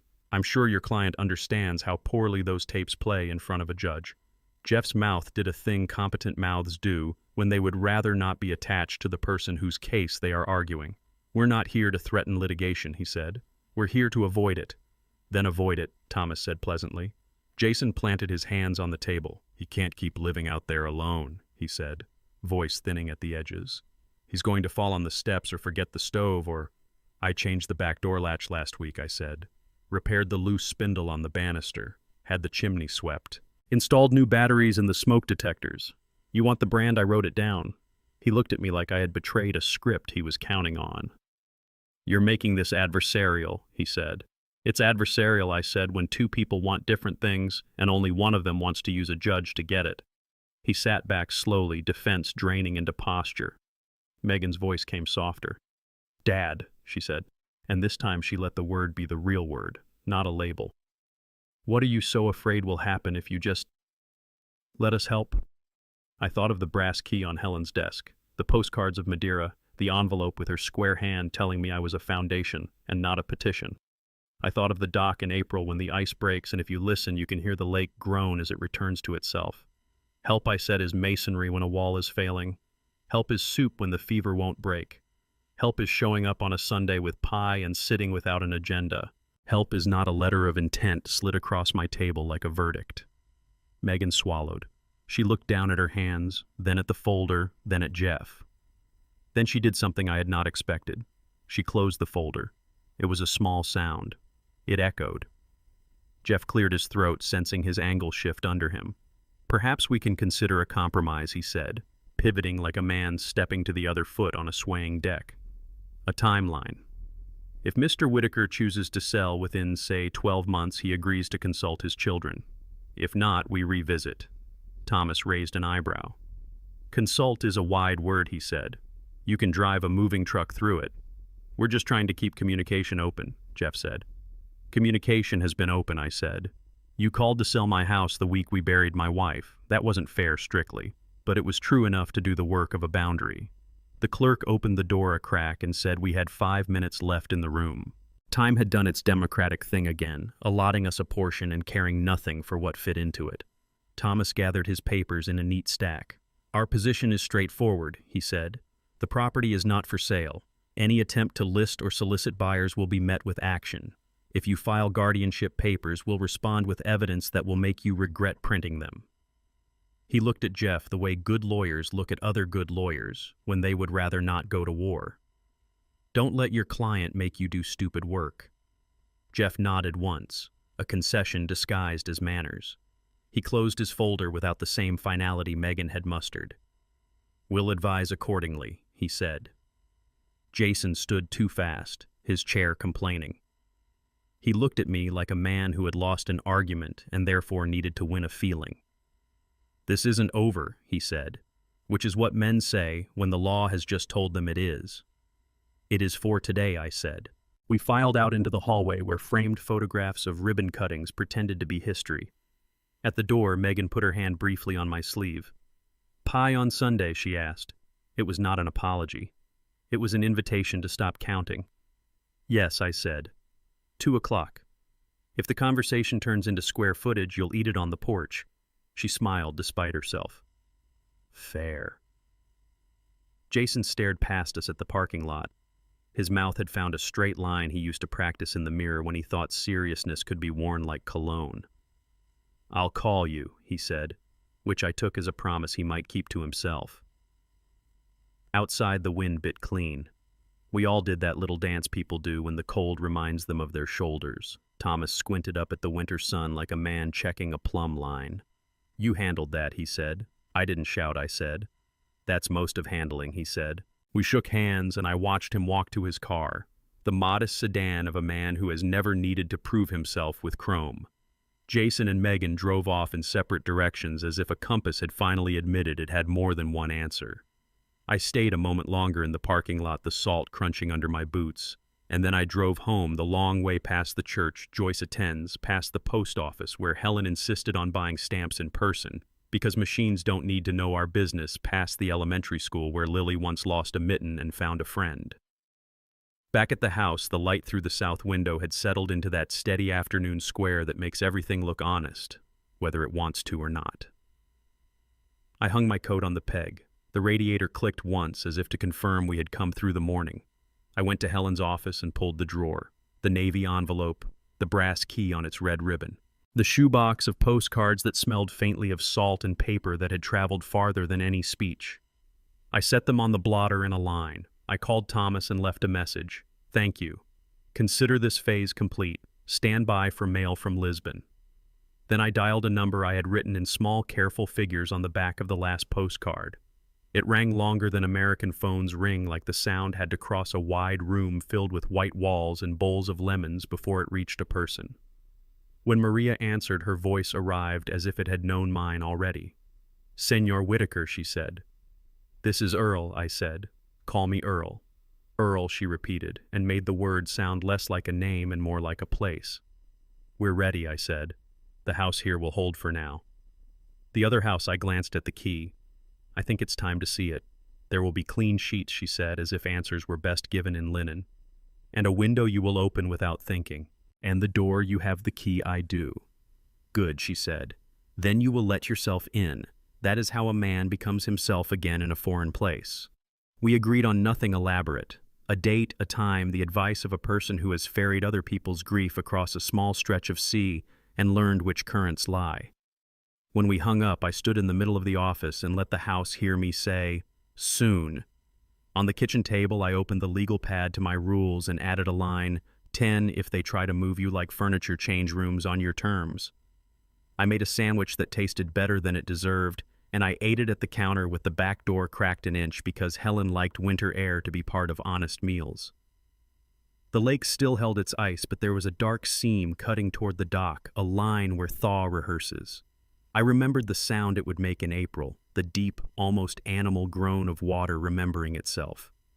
I hoped to be here for it. And I hoped in a way that didn't feel like asking too much to hear a different water in a different place make its case for spring. Around 3, Joyce knocked the back-of-hand courtesy of a neighbor who keeps your dignity in her pocket with her house keys. She handed me an envelope with a smudge of blue ink on the flap. "This came to my box by accident," she said. "I told Harold if the post office insists on rearranging the street, I'll rearrange their sense of humor." She peered past me into the kitchen. "How'd it go?" "Like a bridge inspection," I said. "Found the rust, scraped it, sealed the beam." She nodded, satisfied, as if I'd said pie cooled properly.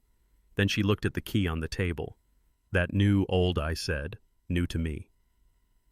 "Where's it go?" "A door that knows my name," I said, and she smiled like a woman who keeps her curiosity under a quilt until the time is right. When she'd gone, I called Lily. She answered from a campus hallway that echoes. "Hi, Grandpa." "Hey, Lily," I said. "How are your curves still apologizing?" She laughed. "Less. I told them to mind their business." "Good. Listen," I said. "How do you feel about learning how different water smells?" "You're taking me somewhere," she said, not asking. "I am," I said. "Soon. Somewhere your grandmother stashed a piece of our life." Silence. Then the sound of a young person's happiness finding its feet. "Where I'll tell you when I buy the tickets," I said. "For now, practice saying thank you in a language you don't speak yet." She squealed, which is the only rightful sound some news earns. "Mom will." "Practice," I said gently. She sent me a picture of the blue scarf. "She's trying." Lily exhaled a softer, deeper sound. "You sound lighter," she said. "I am," I said. "Paper has done some of the heavy lifting. Grandma would be smirking right now," she said. "She would," I said. "She'd pretend not to be proud of me for making a list, and then she'd steal my pen. We said goodbye the way you do when you're walking towards something together, even if you're in different towns." After the call, I stood at the window again. The seam in the ice had widened. A crow hopped along the shore with the purposeful indecision of creatures who trust their instincts more than their maps. Evening found its way over the ridge. I lit the fire, poured a finger of the scotch Helen had told me to save for when the thing you were hoping would work works. I held it in my mouth and let it teach the cold a short lesson. In the light from the hearth, I opened Helen's letter again. The line about foundations stared up at me. Foundations don't beg to be kept. They decide what gets to stay. I thought about the county conference room, the way fluorescent light made everyone more honest than they wanted to be. I thought about Jason's jaw, Megan's folder closing, and Jeff's polished concessions.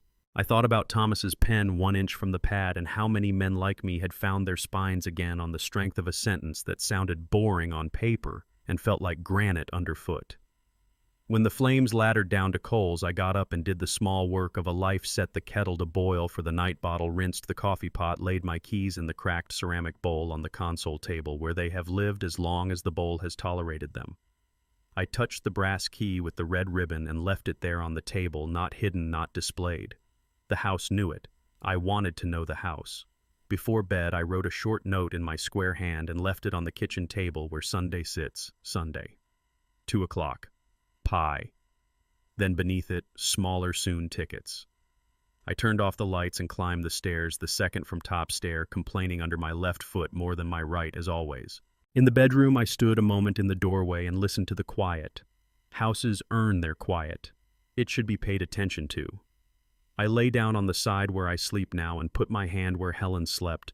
Then the linen cool, the absence not theatrical. Geography still. I slept.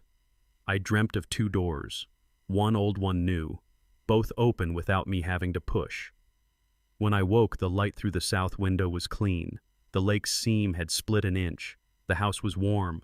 My name and my voice sounded decisive. And somewhere far from Vermont, a woman named Maria was opening windows in a white house with blue shutters, saying into the empty air the English word for welcome, as if it were a prayer you could fold and carry in your pocket to use when you needed to remember how to be a man who chooses his rooms. Airports are designed to make you feel interchangeable. That's their trick, their mercy, their insult, rows of bodies funneling toward gates, each of us with a number stapled to a time. I wore the same black coat I'd worn to Helen's funeral, not because I needed it where I was going, but because I needed it in the space between. In the security line, a boy ahead of me clutched a stuffed whale with the loose confidence of the very young and the very old. His mother bent down and told him the whale had its ticket. He believed her. I wanted to. I packed light. 1 suitcase, a folder with copies of papers Thomas had insisted on, the deed to the lake house, the cease and desist letters, and a letter authorizing him to sign for me while I was out of the country. Into the inside pocket of my coat, I slipped Helen's navy envelope and the brass key on its red ribbon. Not for utility, for gravity. At the gate, I took the aisle seat. I used to take the window when Helen traveled with me. She liked the horizon under her, the math of fields squared into obedience, and the tilt of rivers that refused to be organized. Alone, the aisle feels honest. The small freedom to stand when blood tells you you've been pretending to be a statue too long.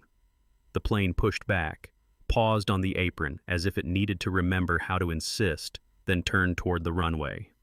Wheels up. Vermont flattened under us into a patchwork of winter's decisions. I closed my eyes and took inventory the way I learned to do on long job sites, the mental walkthrough of a project's edges. House in order. Notices sent. Jason is contained by the kind of paper that matters. Megan is practicing a kind of softness that might eventually turn into trust. Lily's text the night before, teach me to say thank you in Portuguese, saved and reread and saved again. Somewhere over the Atlantic, the cabin lights dimmed. The plane became a congregation. Faint hum, the click of plastic cups against trays, the quiet of people consenting to be carried by machines they don't understand. I slept, and when I dreamed, it was not dramatic. A bowl of lemons on a table in a room that smelled like sun-warmed wood, a window left open on purpose. Someone was humming a song I didn't recognize and didn't need to. We landed in light. Faro exists on approach like a promise kept by other people. Square white houses, terracotta roofs, a slice of sea lay flat with the kind of confidence only water can manage. The passport officer stamped me in with the cool efficiency of a person trained to trust the shape of a book. "Benvindo," he said. "Welcome." Outside arrivals, a woman stood with a piece of paper that had my name printed in block letters like she'd wanted to make sure the air got it right. Earl Whitaker. Maria Duarte. She was smaller than I expected, with the posture of someone who carries other people's days without letting them slip. Her hair was tucked into a knot. Her mouth held the kind of smile that says, "I am not here to entertain you, but I am glad you came." "Senor Whitaker," she said, then corrected herself. "Earl." The way she said my name made it sound less like a label and more like coordinates. She stepped forward and hugged me, not the American pat on the back that announces itself as not a hug. A simple placing of arms around shoulders, a brief press, then done. Her sweater smelled like oranges and laundry. "You have traveled," she said, as if the verb were sufficient evidence. "Come, the car is not far." In the lot, her car waited in the kind of shade that only a country with real sun remembers to offer. A small hatchback, the color of a sky that is making up its mind. She drove like a person who respects the road more than the horn. The highway unfolded simple low hills, a spine of eucalyptus flashes of blue where the world remembers its edge. Maria pointed with her chin more than her finger. "Panaderia," she said as we passed a squat building with a hand-painted sign, a bakery. Good bread, honest butter, a fishmonger, a pharmacy she promised I wouldn't need. The word for lemons limos arrived in her mouth like something that had never betrayed anyone. We turned off the main road onto one that narrowed until it became a conversation, stone walls on either side, a braiding of purple bougainvillea olive trees that looked older than our laws. The air changed, less motor, more leaf. A stray cat considered us chose forgiveness. Here Maria said, easing the car into a spot that had learned her tires. "Your house." She didn't say the house. She said your. The difference mattered. White walls that made other colors honest. Blue shutters that made the light choose where to go. A roof of red tile holding its own in weather that had opinions. It was smaller than our Vermont place and more sure of itself. The front door was wood darkened by hands. Maria paused before it took the brass key from around her neck, the twin of mine, and placed it into my palm. "Helen wanted you to do this," she said, "with your hand." The key was warm from her skin, heavier than it looked. I set the red ribbon on my wrist so I wouldn't think of it as jewelry. The lock received it like a bone returning to its joint. The door opened without protest. Someone had kept the hinges honest. The first breath of the place smelled like lemon oil, and the sea hiding its salt in the air. Light pooled on the terracotta floor like it had been poured, not painted. The living area was one good room, a couch the color of sand, a low wood table with soft edges like it had been rounded by years of knees, and good conversation built-in shelves with books that had traveled languages to sit here. The kitchen was tiled in a pattern that had learned to be cheerful without performance. Copper pots hung above the stove, not as props but as tools waiting for their hour. On the counter a bowl, lemons, of course. Maria moved through the space like a person who refuses to turn care into ceremony. "Linens," she said, opening a door to a closet where sheets breathed sunlight. The plumber, she tapped a card on the fridge, reliable. The electrician is not unreliable. Her smile carried a history of repaired wires. She stopped by the window above the sink, pushed it open with 2 fingers. The sound the hinges made was almost a word. The air changed again, sea basil from a pot on the sill, the metallic whisper of a town not pretending to be a city. She turned to me, the look of someone passing a test they wrote for themselves. "Yes," she said simply, as if to bless the room. I put my suitcase down by the doorway and stood there without moving for a full minute. There are rooms you enter the way you take shelter, and rooms you enter the way you return a book to a library. This was the second kind. We did a short tour. 2 bedrooms, one facing a narrow lane where a motorbike would pass once an hour and make you feel included, the other facing a small courtyard with a lemon tree that had been domesticated without losing its voice. A bathroom with tile that remembers water like a good friend, remembers your worst day, and loves you anyway. On the table by the bed, a photo in a small frame, Helen and Maria arms, slung over each other's shoulders like people who had learned the same lesson at different times and didn't mind admitting it. Maria watched me see it. "Your Helen came once," she said, before anyone knew she was sick. She brought a notebook and asked questions in English, and then in a kind of Portuguese that was only brave vowels. She laughed softly. I told her she should not apologize for the way she learned. She said she would not. I sat on the small bench by the bedroom window. Maria sat on the chair opposite, not across a distance, but across a shared understanding. "I owe Helen," she said. "I owe her more than houses can carry. She helped me, how do you say, file a name correctly." She tapped 2 fingers over her heart. There were papers that said, "I was not me." She corrected them. She stayed until the woman in the office knew me better than I knew myself. Not because she is rude, she is not rude. Maria's English sometimes tripped on the present tense, sometimes not. The meaning never stumbled. She made a space where my name could be its own house. So yes, I owed her. Now I do not owe, I keep. There are moments when thanks would be an insult because the gratitude is too big for the word. I held my tongue and nodded. Maria nodded back, a gesture of respect. She stood. I leave you at your house, she said. It is yours to be quiet in. Do not be polite. Sit wherever your body says yes.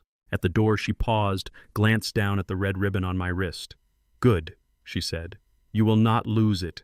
Keys deserve wrists. Alone. I stood in the kitchen and did the simple work of belonging. Washed my hands, opened a cabinet and approved of the bowls, opened the fridge, milk, eggs, butter, a small note in Maria's hand. There is always bread in the drawer. There was dark crust, clean crumb. I cut a slice and ate it with nothing. It tasted like a memory I hadn't made yet. On the terrace, the iron rail was painted a blue that could have been named A Decision You Don't Regret. The sea lay beyond the low roofs of a dozen houses and made the sound oceans make when they are not asked to be dramatic. I sat at the small table and rolled a lemon under my palm. The scent rose not politely. I thought of Helen in Vermont rolling a lemon before cutting it, telling Lily that it wakes the juice without wounding it. I cut into the skin with the dull knife Maria had left to keep me honest and let the air become a letter I could finally read. I slept. Not because I was tired, but because this place made sleep feel like a choice you make to participate. When I woke, the light had moved just enough to make new shadows. Not better, not worse, just different. I took the folder to the table and spread out papers like maps. The deed. The notary letter. A draft from a Lisbon attorney whose English was fine and whose signature was beautiful. At the bottom of the packet, a single page, caretaker authorization naming Maria as the person who could call the plumber without asking my permission contract.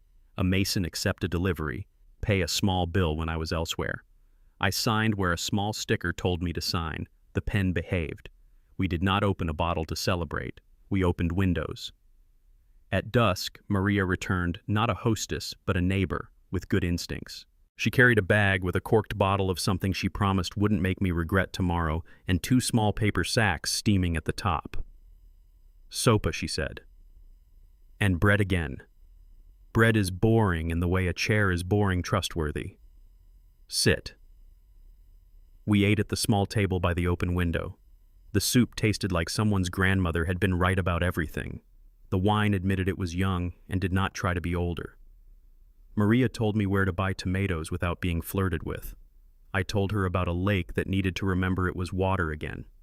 She asked about Lily with the kind of interest that has dignity. I told her about the scarf Megan had worn. I told her about Jason's jaw and how a man can build a life on wanting and then declare himself surprised when the bill arrives. Maria listened without trying to fix. She took 1 sip of wine with her head slightly tilted as if waiting for honesty. Children, she said, finally do not like it when parents change the story. She lifted a shoulder. But stories change or they break. Your wife knew that. She glanced at the photo again. She was good at deciding what could be cut and what must be kept. We washed the 2 bowls with water that seemed to come from a polite place. Maria dried while I put things away where my hands wanted them to live, not where logic insisted. Tomorrow, she said, you walk. There is a market. You buy 3 things you do not need and 1 thing you do. This is how you teach your body new maps. At the door, she tapped the key on my wrist. Sleep. Leave the window open. The air here likes to learn faces. After she left, I stood at the sink in the dark, listening. Distant laughter that didn't require me to participate. A scooter passing like a thought someone decided not to say out loud. A soft clink from a neighbor's kitchen that meant someone set a cup down and accepted their evening. I dreamed again of a lemon, but this time it was already cut and someone had removed the seeds for me. In the morning, I woke before the light finished, deciding how to arrive. Made coffee in a metal pot that asked you to pay attention. The first sip tasted like patience. I took the mug to the terrace and watched the lane yawn awake, a man hosing down a stoop with the kind of care you usually reserve for crib mattresses. A woman sweeping a small square of shared space with devotion. A boy tying his shoes and then retying them because the first knot hadn't felt like a plan. I walked to the market with a cotton bag Maria had hung on a hook by the door, the words of a grocery store on it in a font that asked you not to take it too seriously. The market was what markets are, a rehearsal for how communities behave when no one is grading them. Pyramids of oranges. A fishmonger who raised a knife like a conductor's baton and declared a verdict in a language I didn't need to follow to trust. A man selling bowls that had been smoothed by a hand before they were fired. I bought olives, I did not need bread, I did, and a bowl I wasn't sure about until I held it. I bought a lemon because it felt faithful. On the way back, I stopped at a shop with soaps the color of honest mornings. The woman behind the counter said "Sandalo sandalwood," and I smiled before I could help myself. She wrapped a bar in paper like a teacher wraps a gift for a favorite student and nodded when I said "obrigado" like she had graded me and decided the grade would be between the two of us. At the house, I put the soap next to the sink like it had been missing all along. I put the lemon in the bowl. I put the bowl in a place where the light could find it without trying. I sat and wrote Lily a letter I did not intend to send. There are tiles here that make your feet tell the truth. There is a window that makes every breath look like mine. There is a woman who knew your grandmother well enough to correct a desk clerk with kindness. I folded the paper and slid it under the bowl like ballast. The house taught me it's afternoon. There is a moment when the sun hits the kitchen wall and turns it into a photograph of itself. There is a minute when the neighbor's laundry stops moving and you can tell the wind has gone to lunch. My phone, American too helpful by half, buzzed on the table. A text from Jason. "How long will you be gone?" The words carried the tone of a man trying to schedule other people's weather. I typed, "Long enough to let the house forget your plans for it." I did not hit send. Instead, I wrote, "A little while. The house is fine. See you Sunday pie when I'm back." Then I turned the phone off and put it in a drawer with rubber bands and matches where well-behaved devices belong. I took the caretaker authorization back out and ran my thumb over my signature. We were not playing at escape. We were building an addition to a life. I slipped the paper into an envelope addressed to the Lisbon attorney and out of habit wrote the return address as if Vermont were still the center of my map. Then with a pen that did not ask permission to make marks, I crossed it out and wrote the street here. Sometimes the hand has to learn what the mind has chosen. In the late afternoon, Maria knocked with an energy that carried inside it an assumption that she would be heard. She stuck her head in before I said, "Come the way neighbors do when the boundary has been established by honesty and not by locks." "We buy beans," she said, not meaning beans, meaning coffee. "And you meet Senor Almeida who sold fish to Helen and then pretended he did not know her because he was shy about liking Americans." We walked the lane. She kept a pace that let me learn how the pavement pinched in one place and released in another. At the cafe by the square, a man behind the counter looked up, saw Maria, and did the sort of nod men reserve for women who could ruin their day and choose not to. She introduced me in Portuguese first, then English, then in the third language of hand to heart and back. He poured coffee into cups that had seen things. He refused our money. Maria allowed it for once. "He will charge you next time," she said. He owes her one time only. We sat. We did not talk for the first 5 minutes because good coffee asks you to submit. When we did, I asked Maria the question that had been walking next to me all day. How did she look when she came? Like a person who was not answering questions for the first time in a long time. Maria said, "Not sad. Ready." We watched a child chase a pigeon and lose on purpose because the game is the point. Maria's face made the expression of someone who has spent a lifetime editing people out of their bad drafts and not been paid for it except in continuing. "She left instructions," I said, tapping the envelope in my pocket. "She left love," Maria corrected. "The instructions are there so you know how to carry it." When we walked back in the blue that lives between afternoon and evening, I felt the old ache in my leg from a job site long ago. The kind that reminds you that muscle learns truth the hard way and never forgets. I did not resent it. I let the ache pass as rent. At the house, I stood at the terrace railing and watched the sea lose color with dignity. A neighbor coughed. A dog made a sound like agreement. Somewhere a pan touched a stove. The night performed its small sounds and then honored its promise to be quiet. On the table by the door, the brass key caught one last edge of sun and gave it back to the room. I picked it up without thinking, felt the weight, and put it down where my hand would find it tomorrow without looking. That is the trick of arrival, to move the things you need into the arc of your reach and allow the old reach to rest. Before bed, I wrote to Thomas Paper, moving. Caretaker appointed. I'll be out of pocket for a few days. If Jason calls, tell him I'm where his mother taught me to be. I wrote to Joyce, will you water the basil? The plant likes you better. I wrote the word Lily on a card and left it blank because I wanted to give her the first page when I saw her in person and not give the moment to a stamp. In the dark, in a bed that did not yet know me and was kind enough not to pretend otherwise, I listened to a small clink from the kitchen. A bowl is settling. A lemon, deciding where it would rest for the night. My heart did not race. It kept its honest pace. I slept the way houses sleep when no one is trying to sell them. Morning would bring other work paper at the post office, a walk to the edge of town where the cliff lets you see the water admit its depth. A call to Lily at a decent hour to say, only bring a sweater you can forgive for being wrong in a new wind.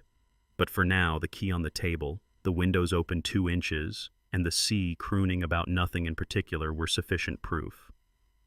I had crossed. Not an ocean, though, that was true, a threshold.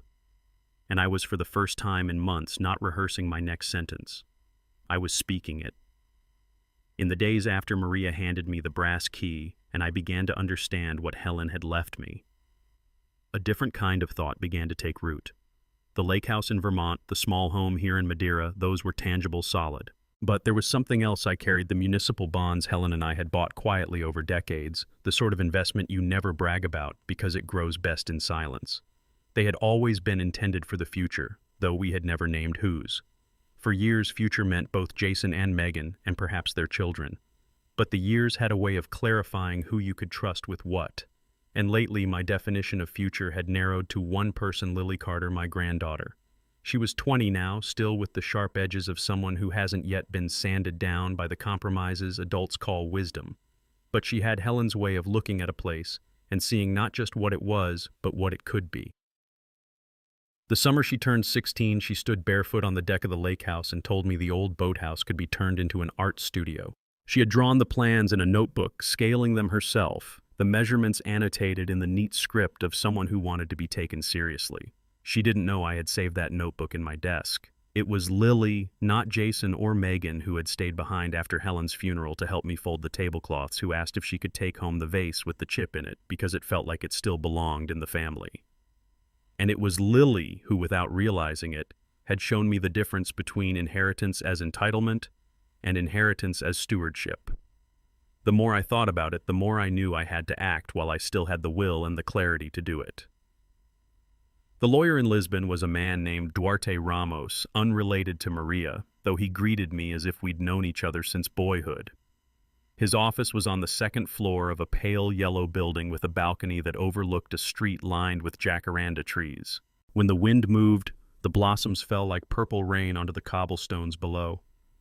I took it as a good omen. I understand you wish to establish a trust, he said, switching to careful English after I stumbled over my first sentence in Portuguese. Tell me how you imagine it. I told him it was for Lily alone, not for Jason, not for Megan. I wanted her to have enough to start anywhere she chose, a business, a degree, a home, but I wanted to shield it from the grasping hands of parents who might see it as a lifeline for their own mistakes. He nodded slowly as if this request was not new to him. We can make this very specific, he said. The conditions, they will be binding. No one can change them except you, and only while you are alive. Good, I said. That's the point. We spent 2 hours shaping the document. Condition 1. The funds could not be used to settle debts or loans of any other family member. Condition 2. Any withdrawal above a certain amount would require her to present a plan, academic, professional, or creative, and the trustee would decide if it met the terms. Condition 3. No one but Lily and the trustee would know the exact value of the trust. Why keep the amount secret, Duarte asked. Because knowing too much can crush a person before it frees them, I said. If she believes it's limitless, she might not learn to build anything herself. If she thinks it's too small, she might never risk starting. Better she just knows it's enough. He smiled in that way lawyers do when they find a clause that is more human than legal. That evening I sat at the small terrace table in the Madeira house looking out over the rooftops toward the line where the ocean met the sky. The red ribbon with Helen's key was still looped around my wrist. I rolled a lemon under my palm not to wake the juice but to keep my hands moving while my mind wandered. I imagined Lily opening a letter from the trustee one day, perhaps 5 or 10 years from now, and realizing that her grandfather had trusted her in a way no one else had. Not trusted her to be good, but trusted her to be bold. There's a difference. Helen would have approved. As I thought about it, I began to suspect she had been planting this seed for years. The bonds were her idea to begin with, and she was the one who insisted we keep them separate from the accounts the kids knew about. For when the world gets small, she'd said once, you'll want something that can open it again for the right person. The next morning I walked to the post office in town. It was a narrow building with a brass bell on the door that chimed like a polite throat clearing when you entered. I mailed a packet of signed documents back to Duarte. Inside the envelope, the official trust papers, my authorization, and a handwritten letter to Lily sealed in its own smaller envelope marked, to be delivered when the time is right. I didn't say in the letter how much the trust was worth. I wrote instead about the time she and Helen and I had driven to a beach on Lake Champlain, and she had spent 2 hours building a driftwood sculpture no one else would ever see. I told her that sometimes the things you build in private are the ones that hold up longest. As I sealed the envelope, I felt a kind of quiet satisfaction that had nothing to do with revenge and everything to do with repair. That afternoon I called Lily. The time difference meant she was in the middle of her morning classes. She answered on the third ring, her voice bright but slightly out of breath. "Grandpa, are you okay?" "Better than okay," I said. "I'm somewhere warm drinking coffee that could make a man believe in second chances." She laughed. "That sounds dangerous. Where are you?" "In a place your grandmother wanted me to see. Maybe one day I'll show you." "You mean like, bring me there?" she asked, half joking. "Exactly like that," I said. And I meant it. We talked about her architecture project, a redesign of a public library that would make better use of natural light. I thought of telling her she'd have the means to build something like it one day. But I held back. Timing. Helen always said is the difference between a gift and a burden. Before we hung up, she said, "Grandpa, can I ask you something?" "Always. When Mom and Uncle Jason talk about you, they don't sound like they're talking about the same person I know. It's like they have a different version." I felt the words like a small stone in my chest. People see what they want to see, Lily, and sometimes they need you to play a certain part in their story. That doesn't mean it's who you are. She was quiet for a moment. "I like your version better." When I hung up, I stood for a long time at the terrace rail, the phone still in my hand, the sea stretching out in front of me like a promise I intended to keep. The twist, if you could call it that, came later that week. I received an email from Duarte confirming the trust had been established, but also noting that someone he didn't say who had inquired about my financial holdings back in Vermont. I assured them he wrote that such matters are private. I didn't need to guess twice. Jason had always underestimated how many ways there are to build walls that can't be climbed. He would find out soon enough that Lily's future was no longer something he could mortgage in advance. I closed the email, the sound of the sea filling the room, and thought of Helen's words. "When they think you have nothing, you're free to give to whoever you choose." And I had chosen. 2 days before Lily landed, I bought a second mug. Not because there wasn't already one in the cupboard. There were 3 each with a different chip that told you they had been loved by someone who believed in hard counters, but because there's a mercy in setting a place for a person before they arrive. The mug was plain white. On the walk back from the square, I almost chose one with blue flowers, then heard Helen laugh in my head. "Don't decorate the welcome. Let the person do that." I spent the morning rehearsing the small paths my feet would take with Lily in the house. 2 cups to the terrace. The window latch that prefers a left-leaning thumb. The good light at the end of the hallway where faces tell the truth. It's not that I expected to manage her day like a stagehand. I just wanted the house to know how to make room for her without fuss. Maria knocked at noon with that 3-beat rhythm I'd come to recognize. "I'm here. I'm outside. Don't hurry." She poked her head in and held up a small parcel wrapped in brown paper and twine. For the girl, she said, not handing it to me yet, as if objects should have the right to choose their moment. "From your Helen." The parcel was light, flat like a notebook. Maria kept her hand on it a second longer than necessary and then released it into mine with a care usually reserved for fragile fruit. "She gave me that a long time ago," Maria said. She said, "One day when Earl has stopped trying to carry everything, give this to Lily, not before." Maria's eyes softened. You have stopped, I think. Enough, I said. She nodded an agreement signed without paper. And the girl, curious, I said, brave in the way that doesn't advertise itself. She'll try to be careful and fail, and it will save her. Good, Maria said. Careful breaks more things than clumsy ever did. We left the parcel on the console table by the door the way you leave bread to breathe. I texted Lily our plan for the next day airport coffee and a walk that would pretend not to be a tour. She sent back a string of airplane emojis she would have mocked herself for a year ago. That night, I couldn't sleep, not with the weather. Some inland wind had decided the coast had become too proud, and not with the anticipation that has lived under my skin since my 30s, the kind that used to show up before a big pour on a bridge job. I got up, made tea, and wrote Lily's name on a card I'd been saving for nothing important. Then I didn't write anything else. Some pages deserve a first sentence spoken aloud. At the airport, I stood with the little sign Maria had teased me into making. Lily. The letters looked like they'd been written by a man who cared too much about straight lines. When she appeared, hair pulled back, the kind of backpack that admits it won't manage her life, she scanned the crowd with that family squint we all inherited from some ancestor who distrusted thresholds. When she saw her name, she smiled with mercy. Grandpa, she said into my coat. Hey, kid, I said into her hair, which smelled like hotel soap and breath mints.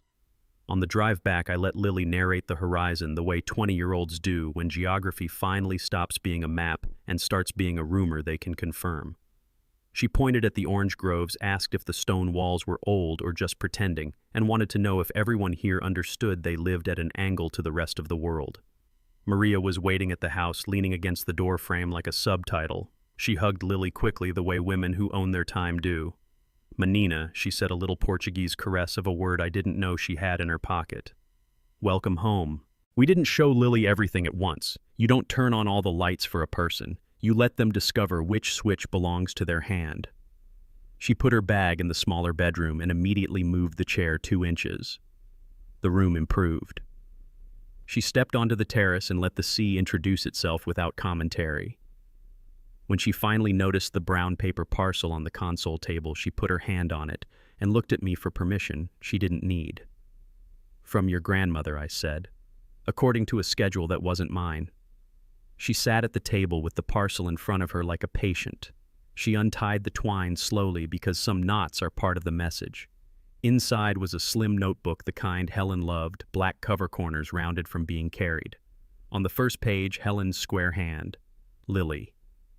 If Maria has given this to you, it means your grandfather has done something brave.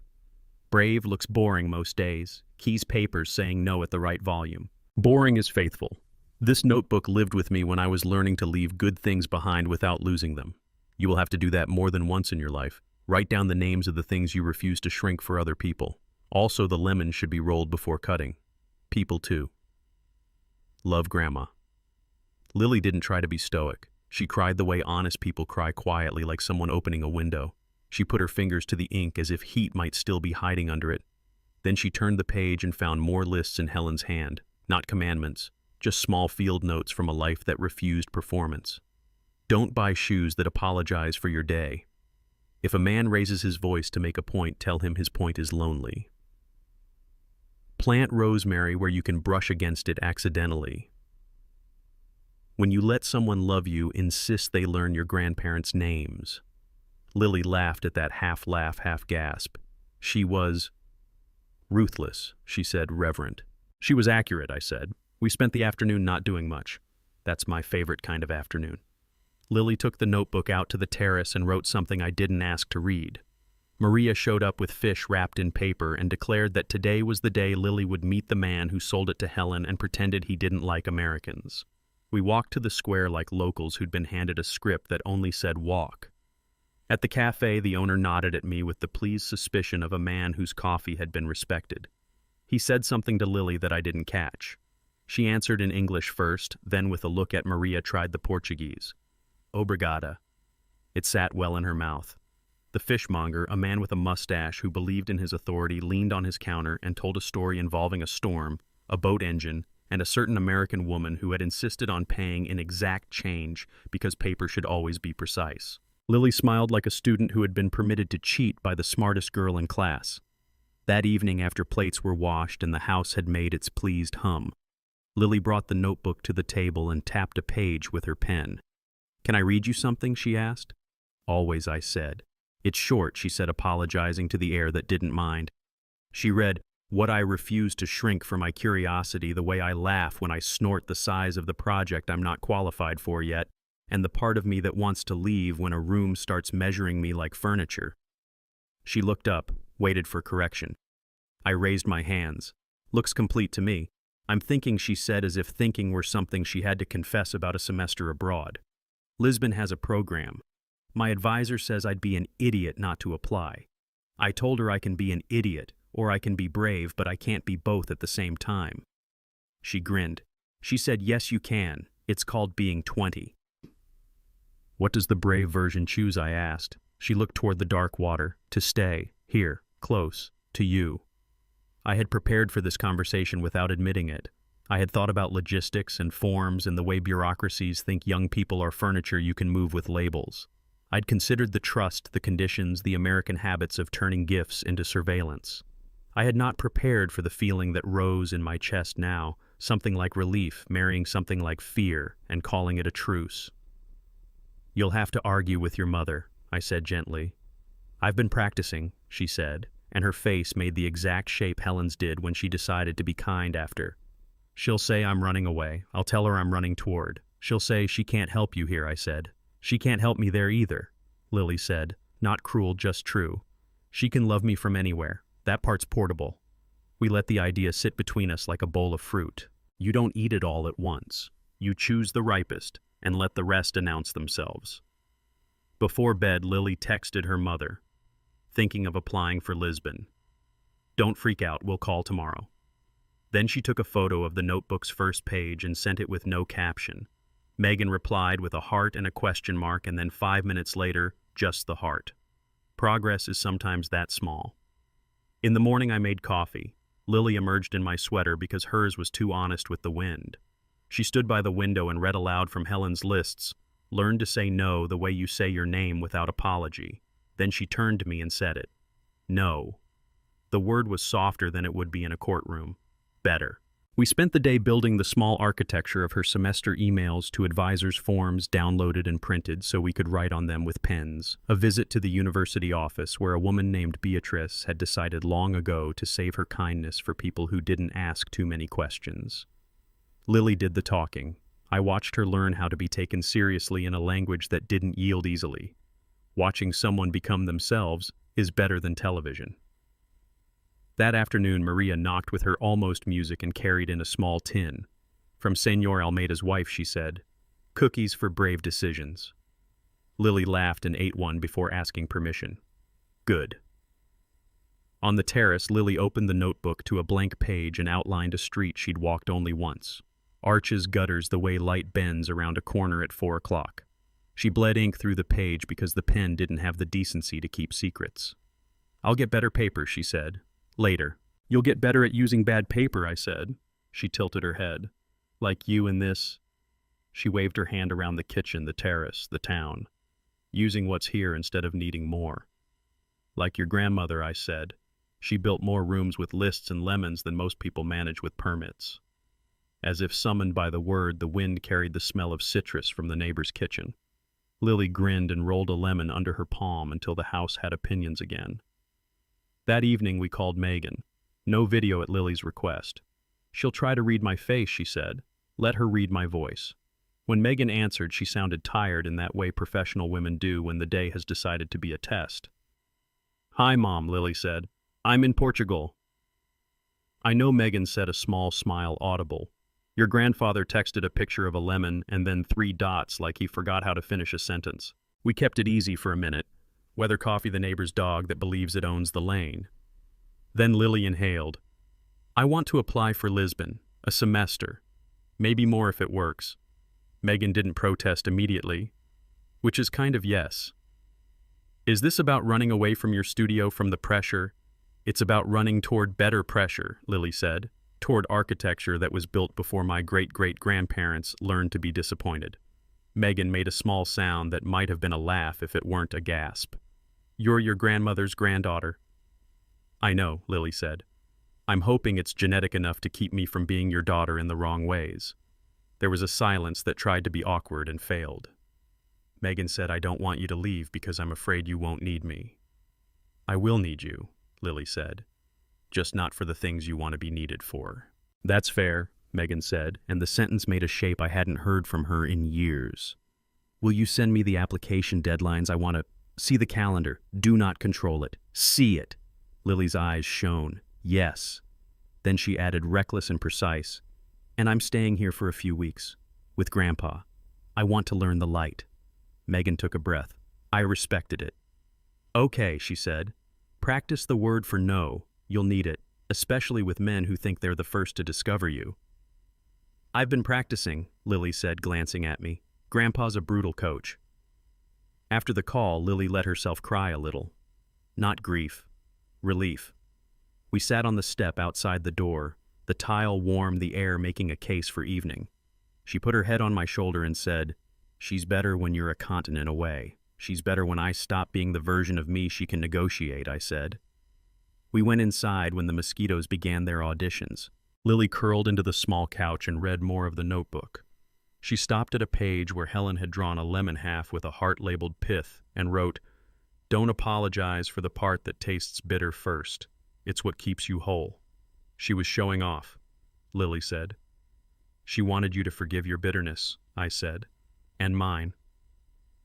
That night, after Lily fell asleep with the book open on her chest, I sat at the table and wrote a letter to the trustee in Lisbon. Applicant intends a semester at Universidade de Lisboa. Funds to cover tuition, housing, and living. Disbursements in planned tranches. Do not disclose value. I added one more line that had nothing to do with money. Applicant has the right posture for old doors. I slid the letter into an envelope and left it next to Maria's cookies like a bribe to the morning. The twist when it arrived did not feel like a twist. It felt like a correction. An email from Thomas waited when I turned my American phone on for the first time that week. FYI, Jason's counsel inquired clumsily about inter vivos transfers to descendants. I replied politely that your estate planning is your business. Also, the county clerk confirms a certain letter of intent has lost its appetite. Good fishing where you are. T. I laughed alone in the kitchen at a lawyer's joke that had taken him 40 years to earn. Jason would be furious first privately, then performatively. Megan would be torn between loyalty to her brother's old scripts and the new page she'd seen today. Neither of them could touch what had just been built for Lily. Not because it was hidden, though it was, but because it had the one kind of protection adult children understand, eventually Grandma's handwriting. I carried the notebook to the terrace and set it under the bowl so the breeze wouldn't pretend to be a thief. I looked up at the dark between stars and thought of all the times I had tried to keep my family safe by being tireless. Helen had chosen a quieter way. She'd built a map and then hidden it in places people would only find if they were already walking in the right direction. When I came back inside, Lily had turned in her sleep and placed a hand on the blank page as if claiming it. I turned off the lamp and let the room accept us. The house doesn't need thanks for doing what houses do. It needs inhabitants willing to be changed by it. Morning again, and the Portuguese grandfather clock on the neighbor's wall announced it would not be ignored. Lily padded into the kitchen in bare feet, the notebook tucked beneath her arm. She poured coffee like a person who had decided to be older for an hour and then younger for the rest of the day. "I wrote Mom," she said. "Told her the deadlines. Told her I'll send the essay when I like it." "When you like it," I repeated. "Not when she does." "She'll like it," Lily said. "She'll tell me it's missing something and I'll say, 'It's missing you,' on purpose. She'll laugh. We'll survive it." She set the notebook on the table and flipped to a page where she had written 3 columns in a hand that looked like mine when I was 25 and didn't know I was deciding the rest of my life. Keep, let go, build. Under keep. Grandpa's lists, the smell after the terrace gets washed, the way Maria says good. Under let go, the habit of apologizing before I ask the way boys look at my work like it will eventually become theirs. Under build, Arch's letters to future me, a map of everywhere I can go with enough. Enough. The word I had promised her without teaching her its number. We walked to the post office with the trustee letter. Lily slid it across the counter like a small stone in a slingshot. The clerk waited as if judging an infant and stamped it with a sound that made the day official. On the way back, we stopped at the shop with the soaps and bought one for Megan Sandalwood wrapped in paper tied with a string. "She'll get it," Lily said. "She'll smell it and not know why she misses Grandma less and loves her more." Back at the house, Maria waited sitting on the step like a saint who takes her holiness in coffee spoons. She looked at Lily, then at me, and lifted her chin. "So she said the girl learns the word." "No," Lily said, grinning. "The other one." "Which more?" Lily spread her arms to include the sky. Maria laughed. "Good. Then you will not starve." She glanced at the notebook. "Eat first, then write." We ate bread with tomatoes that had remembered the sun too well and olives that had not learned moderation. After Lily excused herself to the terrace, she pulled her knees up under the table and wrote until the light changed its mind. I sat with Maria in the kitchen. We did not talk about the trust because some protections do their best work unmentioned. We talked instead about chairs. She told me the story of the one in her mother's house that everyone was afraid to sit in because it had belonged to a grandfather who made rules. It was the comfortable one, she said. We broke it by being careful. "I have a table like that," I said. "We kept it safe. It forgave us anyway." In the evening before the day closed its ledger, Lily came in with a sentence she wanted to test out loud. "Tell me if this is a good ending," she said, reading from the page. "I am not leaving home. Home is growing around me." I nodded, because accuracy should be rewarded. "That's not an ending," I said. "That's the first line of whatever you build next." She smiled and wrote it at the top of the next page. We washed the dishes with the window open. The night brought the kind of cool that makes a sweater an honest thing. Lily dried knives and sang nonsense, which is the best kind of rehearsal for a life that intends to be lived. Before bed, she pressed the notebook into my hands. "Read the first page again," she said, "and then give it back." On that first page, Helen's list had grown. Lily had added her line at the bottom, small, stubborn, precise. "When I grow, pull the room with me." I closed the cover and laid the book in her palm. "Your grandmother would have underlined that," I said. "She did?" Lily said, tapping her chest. "From wherever she writes now." When the house went quiet, I sat alone in the kitchen with the second mug, the one I'd bought the day before she arrived, and felt the shape of a life correct itself.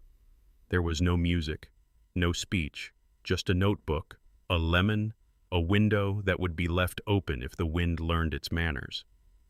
In Vermont, a lake was remembering how to be water again. In Portugal, my granddaughter was telling a city that it would have to make room. And me, an old engineer who had finally stopped measuring his worth in square footage, sat at a table and let the justice of it settle. Lily would not be smaller to make anyone comfortable. Not even me. Especially not me. Tomorrow we'd choose a bakery and pretend fidelity. We'd find a hardware store and buy a small hammer for the life she intended to build.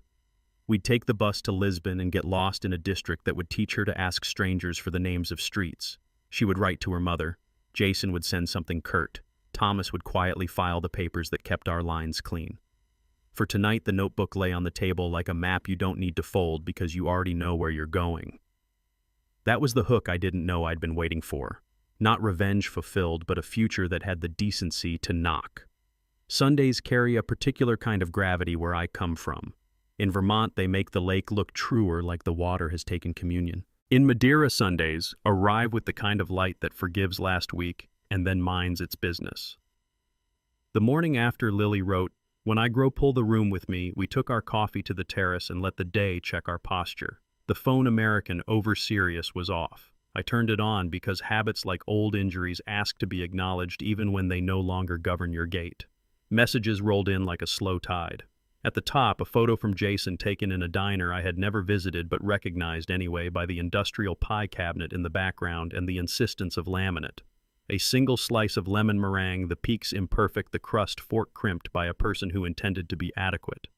No text, just the image. I expanded the frame. A left corner caught his hand grease under the nail of a man who had fixed something over a sink without telling anyone, and the edge of a paper placemat where he'd pressed a pen too hard, drawing a rectangle. A floor plan, A small box for a room he was measuring, or just nervous ink searching for a container. For the first time in months, I didn't read it as a provocation. I read it as practice. Another message, this one from Joyce. A photo of my Vermont porch, late afternoon light. The boards wash the way we do in spring when the house needs to feel like a church again.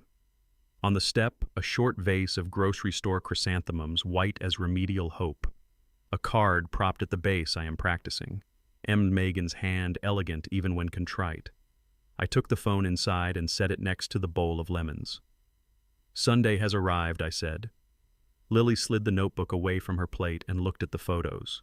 She smiled at the pie the way young people smile when a parent's effort shows at the edges of their pride. She touched the screen where Megan's name signed itself small. Not bad, she said. Not everything, but something. We build with something, I said. Everything crumbles out of arrogance. She lifted the notebook. Keep, let go, build. She patted the bench. Your turn. We made our columns with the slow care a person gives to the first post in a fence line, the one that teaches all the others what straight means. Keep the lake house as is, as long as my hands know how to oil hinges and my knees know their way down the stairs in the dark. The rosemary hedge, both of them, the one that knows Vermont, and the one Maria brought in a clay pot and set by the door here with the grave seriousness of a midwife. The way Helen made lists sounded like good streets to live on. Let go. Explaining my boundaries, storing other people's winters, the habit of answering calls on the first ring. Build the covenant we'd spoken of and never signed the one that made paperwork protect what love had always protected without witnesses. 2 Sundays a month that belonged to pie with or without pies. A scholarship in Helen's name that did not apologize for being small. Lily printed our words in her architect's hand. What's the covenant, she asked, though she knew. Thomas will file it this week, I said. A conservation easement on the acreage around the house. Helen's garden becomes law, not sentiment. No developer can break it. No clever letter can move it. And the house itself becomes a life estate in my name, if and when I leave of my own choosing. The line of succession is not an assumption. Mom and Jason, Lily said carefully, will be invited to a table, not to a cash register, I said, if they've learned to sit. If not, the table will still be set. She drew a tiny square next to the word table and labeled it ours. She drew a lemon and labeled it yes. She drew a thin line under build and left it open for the kind of work you don't yet know to name. Maria knocked her rhythm. I'm here, I'm outside, don't hurry. She stepped in and looked at our page as if it were a map she'd walked before and didn't need to correct. She set down a paper-wrapped parcel and announced bread that forgot how to be modest. Then she glanced at my phone. America has asked for your attention, pie and flowers, I said. Ah, she said, the syllable of a person who knows that small acts are the only acts and all others are theater. Good. Then we can eat. We ate in the right order, bread first, then the olives that insist on being part of any decision, then the tangerines that break clean. Lily read a line from Helen's notebook about arranging your kitchen so that walking to the knife takes the same number of steps every day. That way, Helen had written, the days carve themselves into a groove you can return to when the world begs you to be younger than you are. Grandma never forgave the world for that, Lily said. She forgave. She didn't comply, I said. Different muscles. By midday, the heat had crept up on us the way forgiveness does, soft, and then suddenly there. Lily took the bus to the university office in town to speak with a woman named Philippa about forms that needed to be signed in blue ink because black ink had disappointed someone in 1998. Maria went to her sister's house to argue kindly about the proper size of onions. I stayed with the house, which is a way of saying I stayed with myself. I opened the email from Thomas I had been pretending to ignore. It was as dry as winter wood and twice as useful. Subject filings Earl 1. Helen Whitaker Garden Covenant recorded at the County Instrument number 241178. Permanent conservation easement, legal description attached. 2. Life estate executed, remainder interest per your instructions. 3. Notice of non-representation reissued in light of recent inquiries. 4. Your son's counsel withdrew their informal request for capacity assessment. I assume Portugal helped. Also, Joyce says the basil is thriving and that your porch looks smug. I printed the covenant because some facts want to sit heavily on a table. The legal description read like the world's most boring poem, meets and bounds, degrees and minutes, iron pins set, stones found.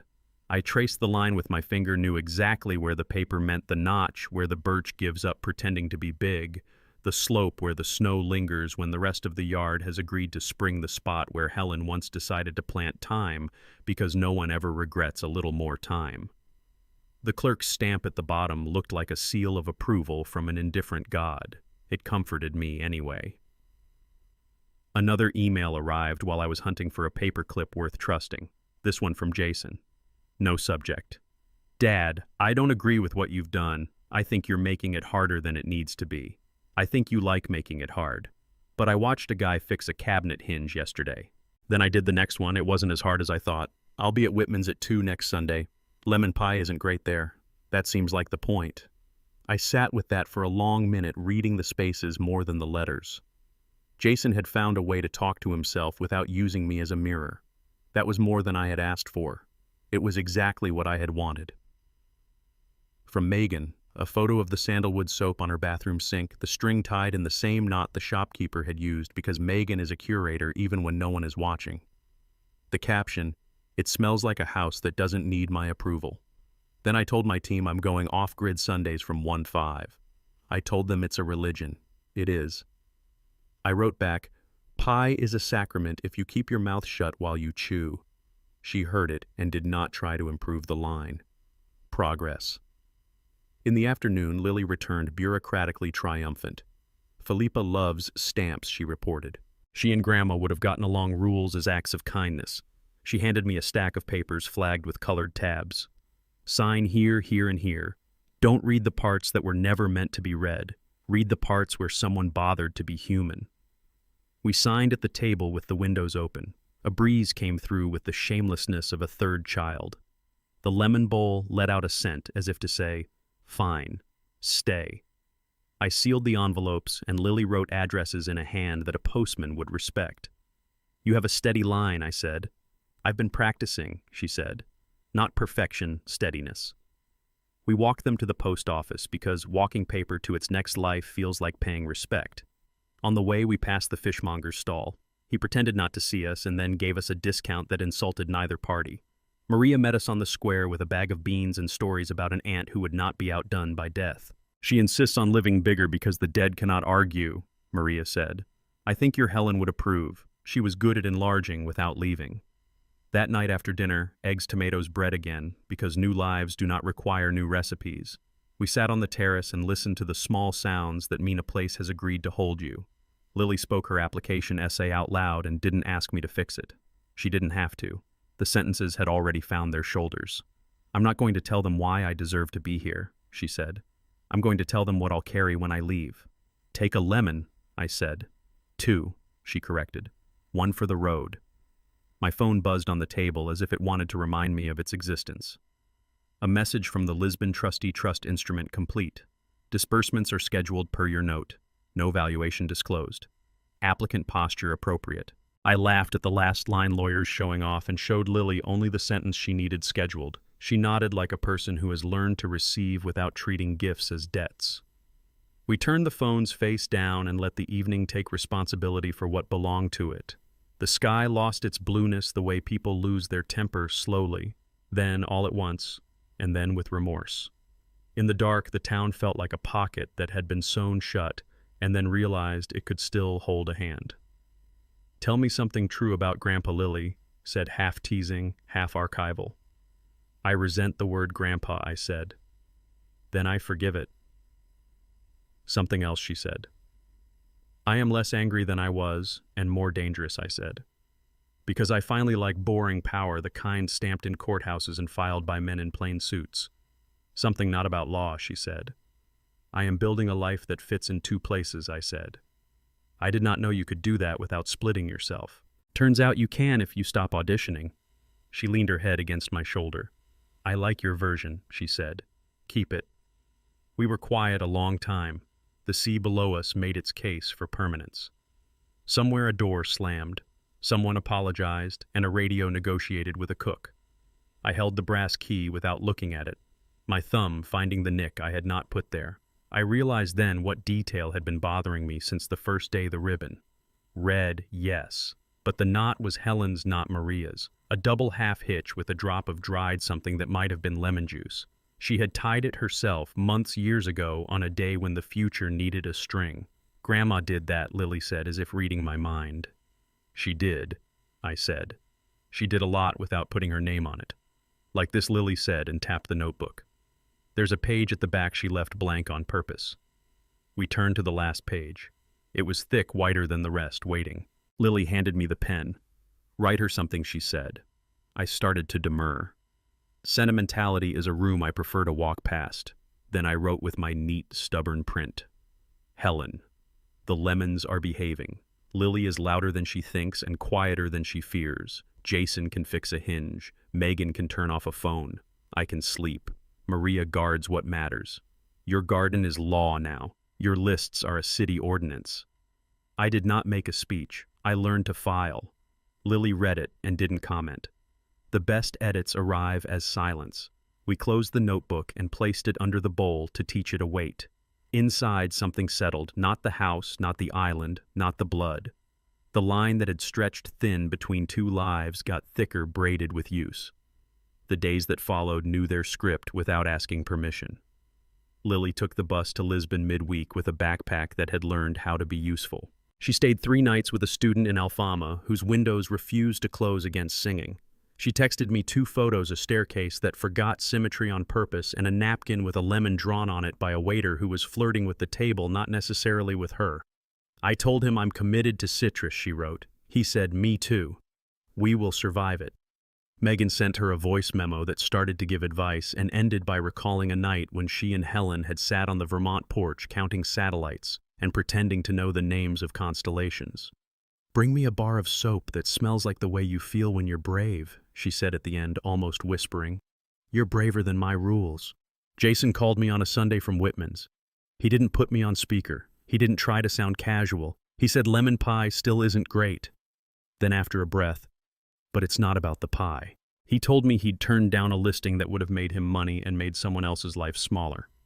I didn't want to, he admitted. I wanted the number. But I remembered your, what did you call it, boring power. So I told them to keep the house. I said I'd help them find a roofer. He laughed, surprised at himself, not smiling yet. I wrote their number down on my hand like an amateur. Then I fixed their back door because I was there. Good, I said, which in our family is the nicest thing you can say to a man who is practicing not being a boy. Thomas mailed me the recorded covenant embossed where seals are embossed. On the line labeled Description of Protected Values, he had written per my request in a hand so neat it could have been judged the rosemary hedge, the lemon tree, the path where people have learned to walk more slowly. The clerk had allowed it. The state, for once, had decided to be human. I went back to Vermont for a week in early spring to see if the dock still remembered me. It did. The lake performed its old miracle, ice cracking along a seam like a mouth unlearning a lie. Joyce watched me from her porch with the kind of ministry neighbors provide when religion fails. I stood with my hands in my coat pockets and didn't need to narrate the sound.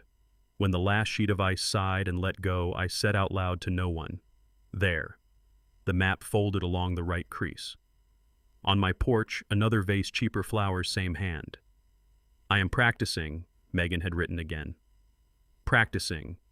I realized is how people love you when they cannot yet bear to be corrected. I set the vase on the table and let it be homely and sufficient.